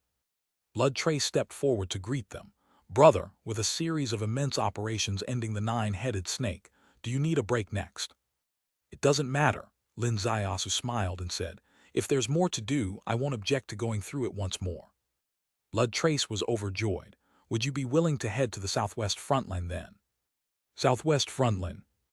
Lin Ziaosu's heart stirred. He knew about the battle at the southwest frontline, specifically the frontline west of Ding City, Liang Mountain. Liang Mountain serves as the boundary with Jeseng Country. Jeseng Country, a tiny nation in terms of size and military might, is not on the same level as Daxia. Therefore, for a long time, Liang Mountain's border defense was merely symbolic. It was only to guard against the influx of vagrants from Jeseng Country. However, recently, there has been a significant shift. The political situation in the Middle East has been tumultuous, with various armed factions rapidly expanding. In Jeseng Country, conflicts between the military and the political arena have become deeply entrenched, resulting in national chaos. Originally, there were many local armed groups, and now it has become even more complex. Several armed forces from the Middle East have entered Jeseng, even beginning to threaten Daxia's borders. This is what he knew. He also knew that the true cause of all this lies in the Li Tian Ancestral Hall. The Li Tian Ancestral Hall, maneuvered by him, incited a siege by the Bai clan in the Bridge Realm, rendering their presence in the Bridge Realm untenable, forcing them to expand outward. The Ancestral Hall emerged into the open, quickly taking control of the Flying Eagle Army. Yes, the Flying Eagle Army was borrowed by Daxia to occupy the Divine Temple, but when the masters from Li Tian Ancestral Hall appeared, wielding various strange magic techniques, they easily gained control of the Flying Eagle Army.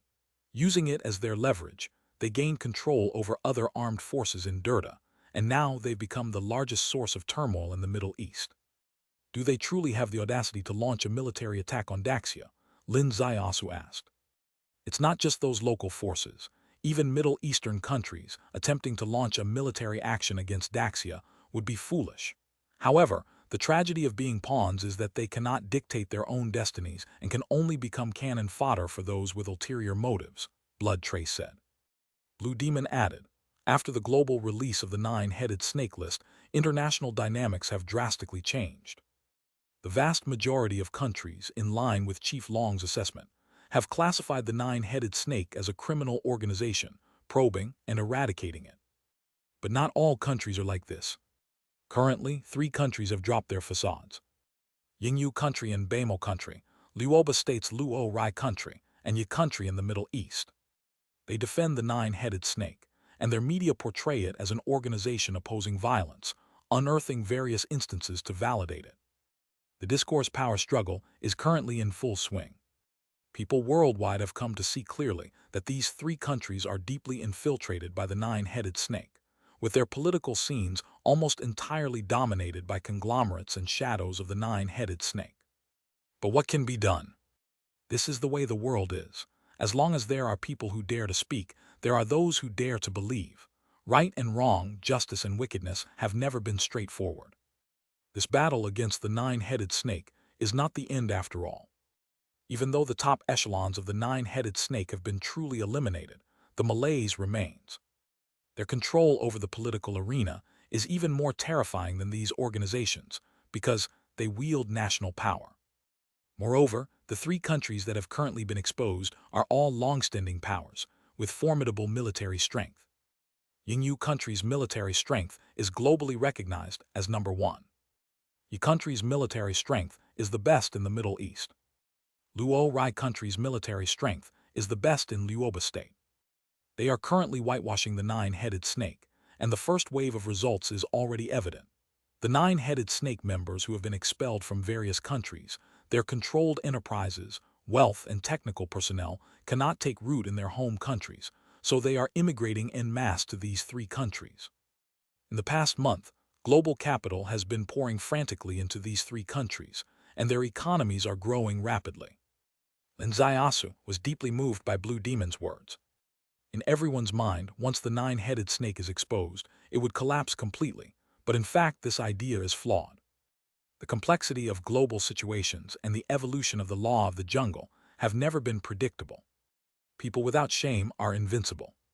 Nations without shame are capable of anything. Miao Yin Heavenly King added, currently on the southwest frontline, what seems like provocations by a few local militias can absolutely be understood as a proxy war. Evidence indicates that Utopia is vigorously absorbing the remnants of the nine-headed snake, with strong support from Yingyu country, Yi country, and Luo Rai country. They hope to break through the Daxia defense line, entangle Daxia in a proxy war, cause capital to flow out of Daxia, weaken Daxia's military myth, dismantle the eastern camp, and let Yingyu country return to the pinnacle of the world while establishing global rules centered around them. This is like a butterfly flapping its wings and causing a tornado on the taping west coast. Once the nine-headed snake shifts from underground to above ground, the situation becomes even more severe. Lin Zaiasu said, I understand the seriousness of the situation, but after all, we are not military people. Blood Trace said, yes, we are not involved in the military. Our sole aim in going to the southwest frontline is to deal with the experts from the Li Tian clan. In modern warfare, Lin Zaiasu and the others are not really professionals. However, superhuman-level experts interspersed in modern warfare often completely alter the appearance of conventional war. Qianlong has already made arrangements. The 8 Heavenly Kings are all heading to the southwest, with 100,000 Qianlong elite forces on standby. No matter what objectives the enemy of this proxy war wishes to achieve, the Steel Army of Daxia and the 100,000 elite of Qianlong will completely obliterate them. Is there any plan for the Earthful Beast? Lin Zaiasu asked. Yes, but how effective it will be remains to be tested, Blood Trace replied. All right, I'll make a trip to the southwest, Lin Zaiasu declared. Blood Trace, Blue Demon, and Miao Yin Heavenly King were all overjoyed. For some reason, at this point, regardless of the battle situation, as long as Lin Zaiasu was present, they seemed reassured. This was the psychological comfort that past Jing Lei provided them. Now that Jing Lei's true identity had been exposed, and he met his fate at the border town, Lin Asu had become the new stabilizing star. Lin Asu slowly turned back, and behind him, a person slowly raised his gaze. Gushi. Tonight, from the start of the battle until the battlefield cleanup was nearly complete, Gushi was an exception. He didn't fit in with anyone around him. Maybe only one person could talk to him. That person was Lin Asu. Have you considered where your path leads next? Lin Asu's voice was soft. Gushi lightly sighed. I've thought about it, the southwest. Blood Trace King's heart skipped a beat. Are you sure, from now on fighting for the country? Lin Asu asked. Gushi smiled lightly. He smiled. His smile, though still somewhat eerie, indicated a difference from the past. Gushi said, for years, walking on the edge of darkness, I've actually wanted to roam freely in the sunlight. If I come back alive from the battle in the southwest, I'll go see my sister. If I can't return alive, pass a message to her for me. Lin Asu said, I'll tell her that you didn't let down her 13 years of expectations. You have become the pride of your parents. Pride? I won't think about it, Gushi said. I just wish she could fold me a reed horse with the heart of a boy as she did back then. With a flash, she slipped into the grass and disappeared. I'm leaving. Lin Asu strode down the mountain. I'll see him off. Huya stepped out and, as if afraid someone would stop her, dashed a long distance away just as she finished speaking. Chapter 516. Chapter 516. Huya has basically said goodbye to hotel beds. Hey, hey! Xinyu shouted loudly and instantly teleported to the bend in front, blocking Lin Asu. Lin Asu looked at her and stopped. Tell me, why is Li Danian so fierce? This topic caught the attention of everyone above. Yes, why indeed? I told you before, Huya might step on your head, and you promised not to get angry. Lin Asu patted her shoulder. Now you should put away your dissatisfaction and give Huya a smile. Xinyu's chest heaved violently. Bye-bye, Lin Asu, and Huya descended the cliff ahead, and Huya cheekily flashed her tiger teeth at Xinyu. Xinyu finally exploded with rage. I are your 8 fathers, both of you. Everyone around, including Qianlong, was petrified. Lin Asu and Huya flashed a few times and descended Dufeng Mountain. Below, there was a small town. The small town was quite bustling. It was already late at night, but the hotel lights were still on, and there was someone at the front desk. Lin Asu spoke up, get a room and rest. Huya didn't look sideways. They entered the room. After all we fought, how about washing up? Huya came out of the bathroom, while Lin Asu was already lying on the bed, reaching out his hand towards her. I guess you can't sleep either, come and play. Huya hesitated for 3 seconds, then nodded. Anyway, just being idle. And thus they got busy. Throughout the process, Huya was very nervous and restrained. Lin Asu was a bit puzzled. Why are you tense? I guarantee no one will check the room.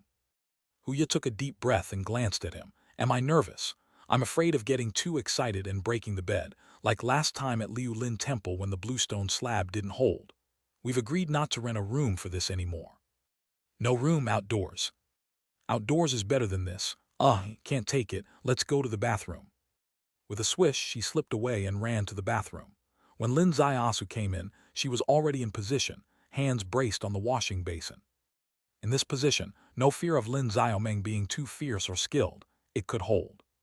Next, details are not appropriate. A hearty, carefree experience ensued. However, Huya got too excited, and with a hard press, a crack appeared in the basin. The two stared at the crack, big eyes staring at small eyes. I'll call the front desk to complain about the basin having a crack. Huya exhaled fragrantly. That's not good. It's not easy doing business, and you want to extort money. This isn't about money, it's about face. Huya's face flushed. What do we say when they check the room tomorrow?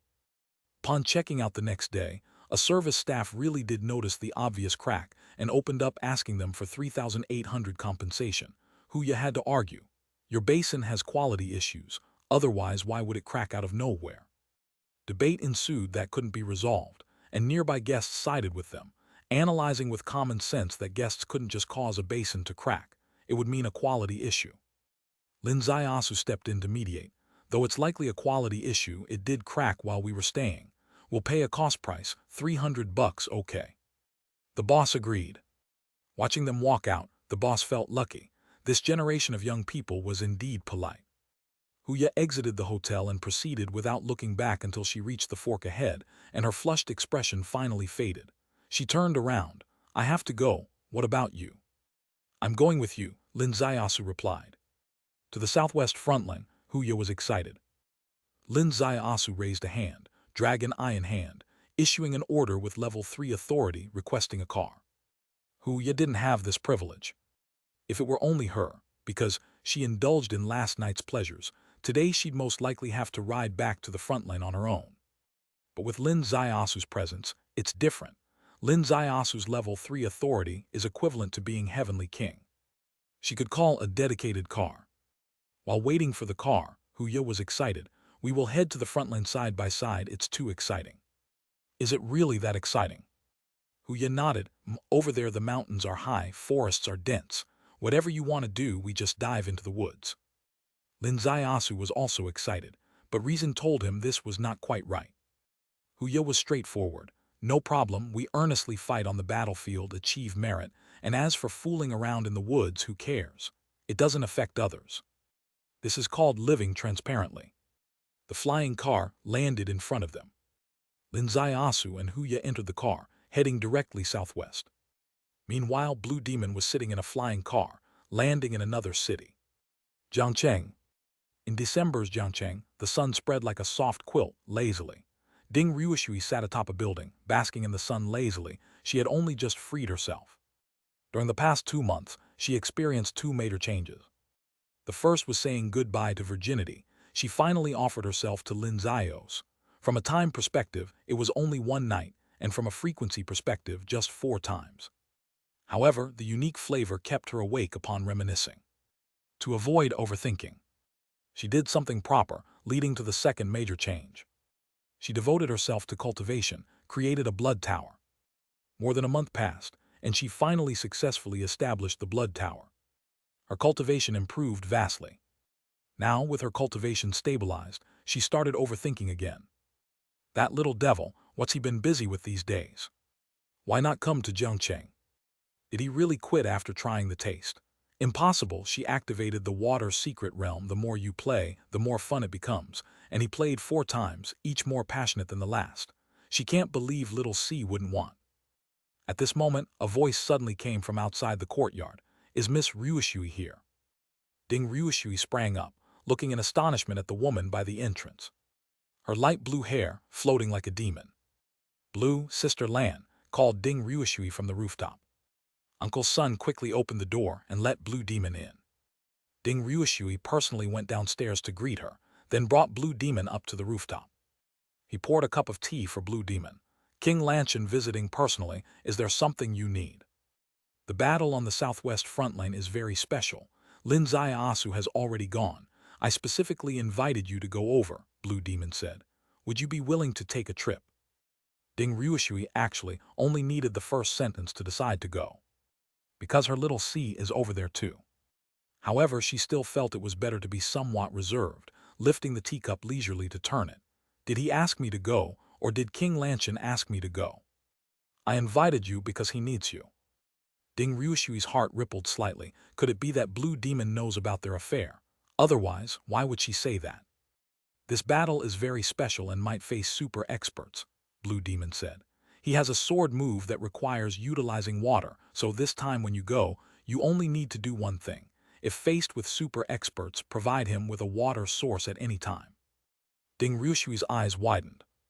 She was momentarily bewildered. Did Blue Demon's words mean their literal sense or implied meaning? He needs her to provide a water source. This water, is it proper? He has a sword move. Is this sword a real sword or that thing? Looking at Blue Demon's serious and earnest expression, Ding Ryushui gradually suppressed the chaos inside her. Are you serious? It's naturally true. Well's all right then. It's settled. Blue Demon has finally prepared something in advance for him. This was inspired by Li Ren tears, several times execution. Back then, during the battle against Wing Blade, he utilized seawater to perform Li Ren tears. When eliminating the 9-headed snake's apparent Lord John Chasepur, he used typhoons and storms to perform Li Ren tears. While killing Jing Lei, Blue Demon used a flying car as a carrier, bringing along a large water bag. This time, when exterminating the true lord of the nine-headed snake, he used a waterfall sword to slay 20 top experts. These were all the unforgettable feats of Li Ren-Tears. However, Li Ren-Tears cannot work without water. If his cultivation road was not obstructed and he broke into observing heaven, he would have released this restriction. However, his cultivation road was broken. He could never enter observing heaven throughout his life. That one stroke of Li Ren-Tears, that world-shaking sword Dao, remains a regret for him. Blue Demon wants to fill this regret. That's why she traveled thousands of miles to Jiangcheng to bring Ding Ruoshui.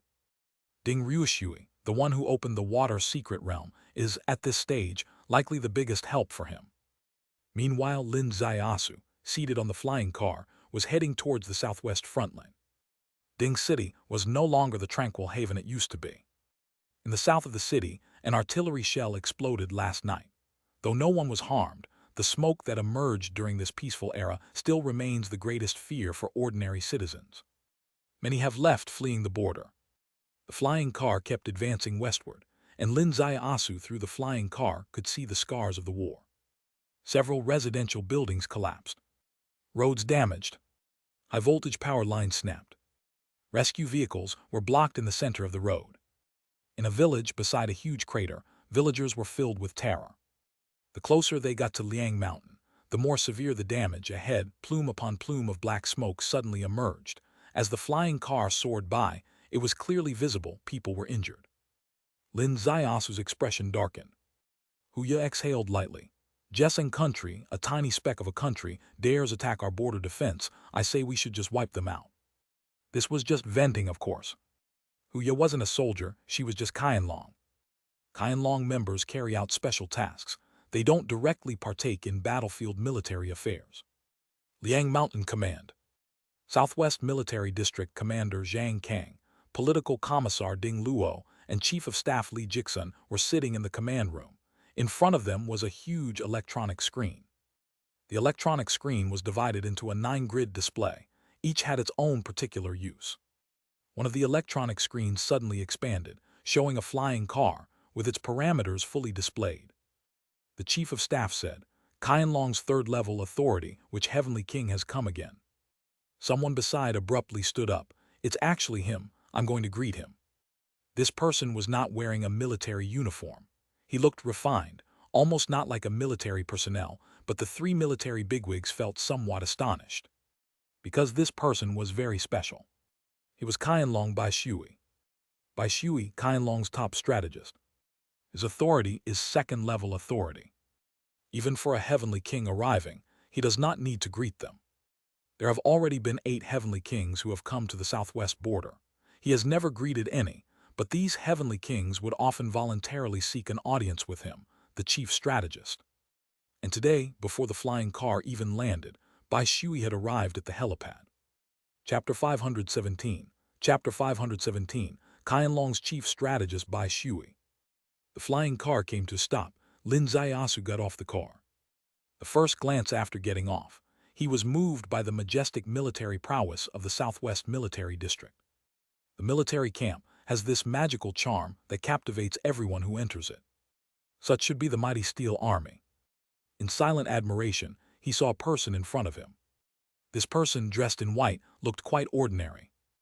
Yet the one beside him had a calm and extraordinary demeanor, must be a master among masters. The man in white smiled and reached out. Mr. Lin, I am Bai Shui. Bai Shui, the chief planner of Qianlong. Lin Zaiasu had truly heard of him for a long time. He extended his hand and gently shook hands with Bai Shui. Mr. Bai is here too. The situation is special, requiring me to act as the liaison between Qianlong and the military district. It's wonderful that you could come, Mr. Lin, Bai Shui said. Shall we talk in the tea room? Sure, Mr. Bai, please. As soon as Lin Zaiasu and Huya arrived at the military camp, they were personally led by Bai Shui into the tea room.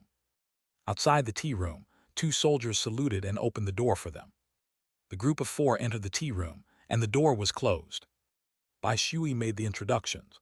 The person beside him was a mysterious figure from Qianlong named Feng Ying. Upon hearing the name Feng Ying, Huya's heart was stirred. She knew this name. It belonged to someone who had, by real skill, fought up to the 30th floor of the 33 towers at Qianlong headquarters. This means his combat power reached the Heavenly King line. He isn't a Heavenly King, but his combat power equals to that of a Heavenly King. Yet Feng Ying, in front of her, did not display an ounce of a master's demeanor, smiling as he poured tea for Lin Ziaosu and her, bowing slightly as he handed her the cup. I watched last night's footage of No 49 3 times just now. I rarely admire anyone, but I truly admire your combat power, admirable to the extent of prostration. Last night's footage. This was the highlight moment when Huya made her move, astonishing the whole of Qianlong. It was just this one move that brought shock to everyone, including the Heavenly King. Bai Shui gently lifted his teacup and smiled slightly. Speaking of admiration, I should admire all of Mr. Lin's plans over the past 2 years, but this is not the time for compliments. I hope to hear Mr. Lin's insights on the Southwest battle situation. Lin Ziaosu also lifted his teacup.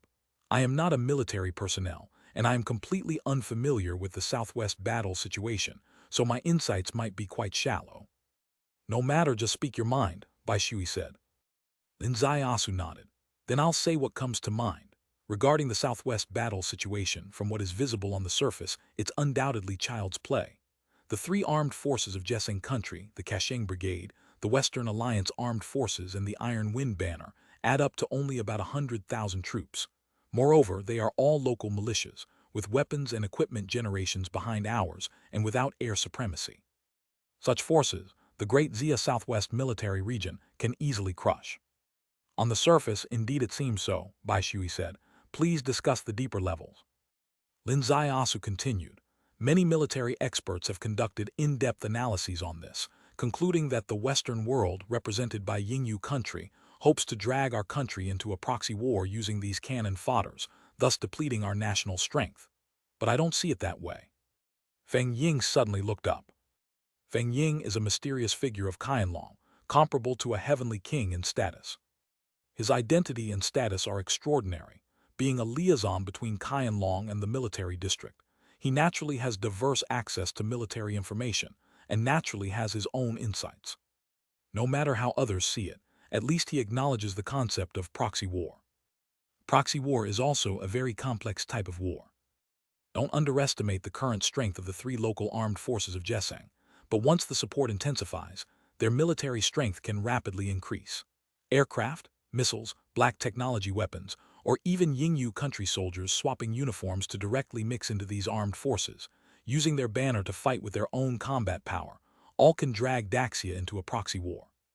As soon as warfare begins in Daxia, engaging in a protracted war, Daxia's national strength will inevitably suffer significant depletion.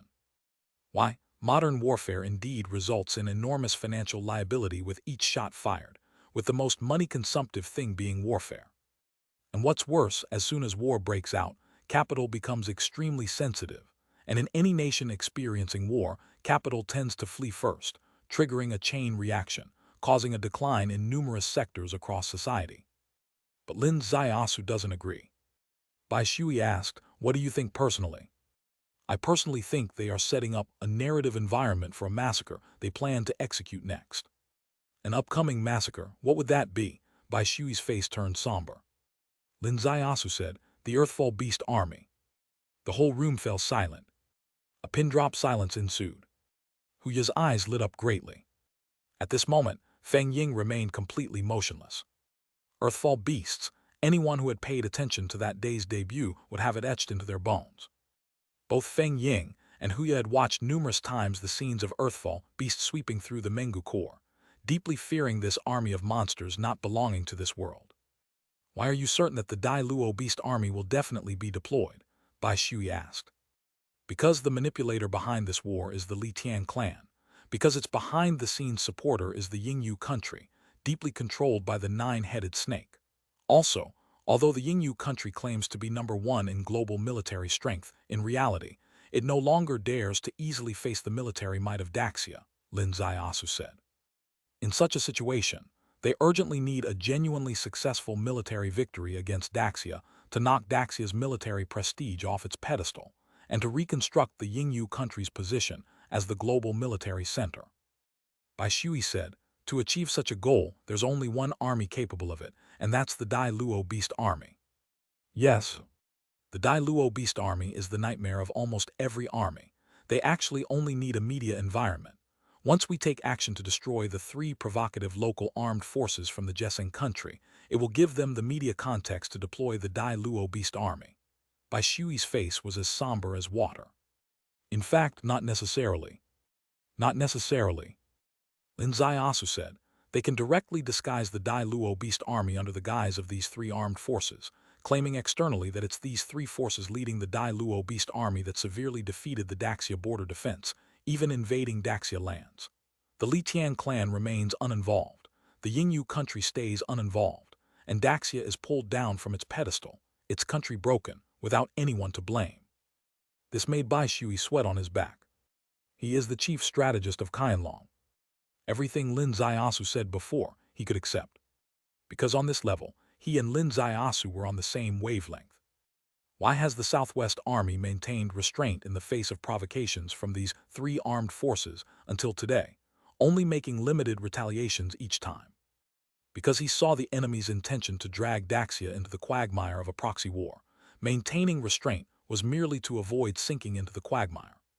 But Lin Zaiasu's last, not necessarily, took his thoughts a step further. If the enemy is intent on expanding the war, intent on creating a media environment for the deployment of the Dai Luo Beast Army, they really don't need much effort.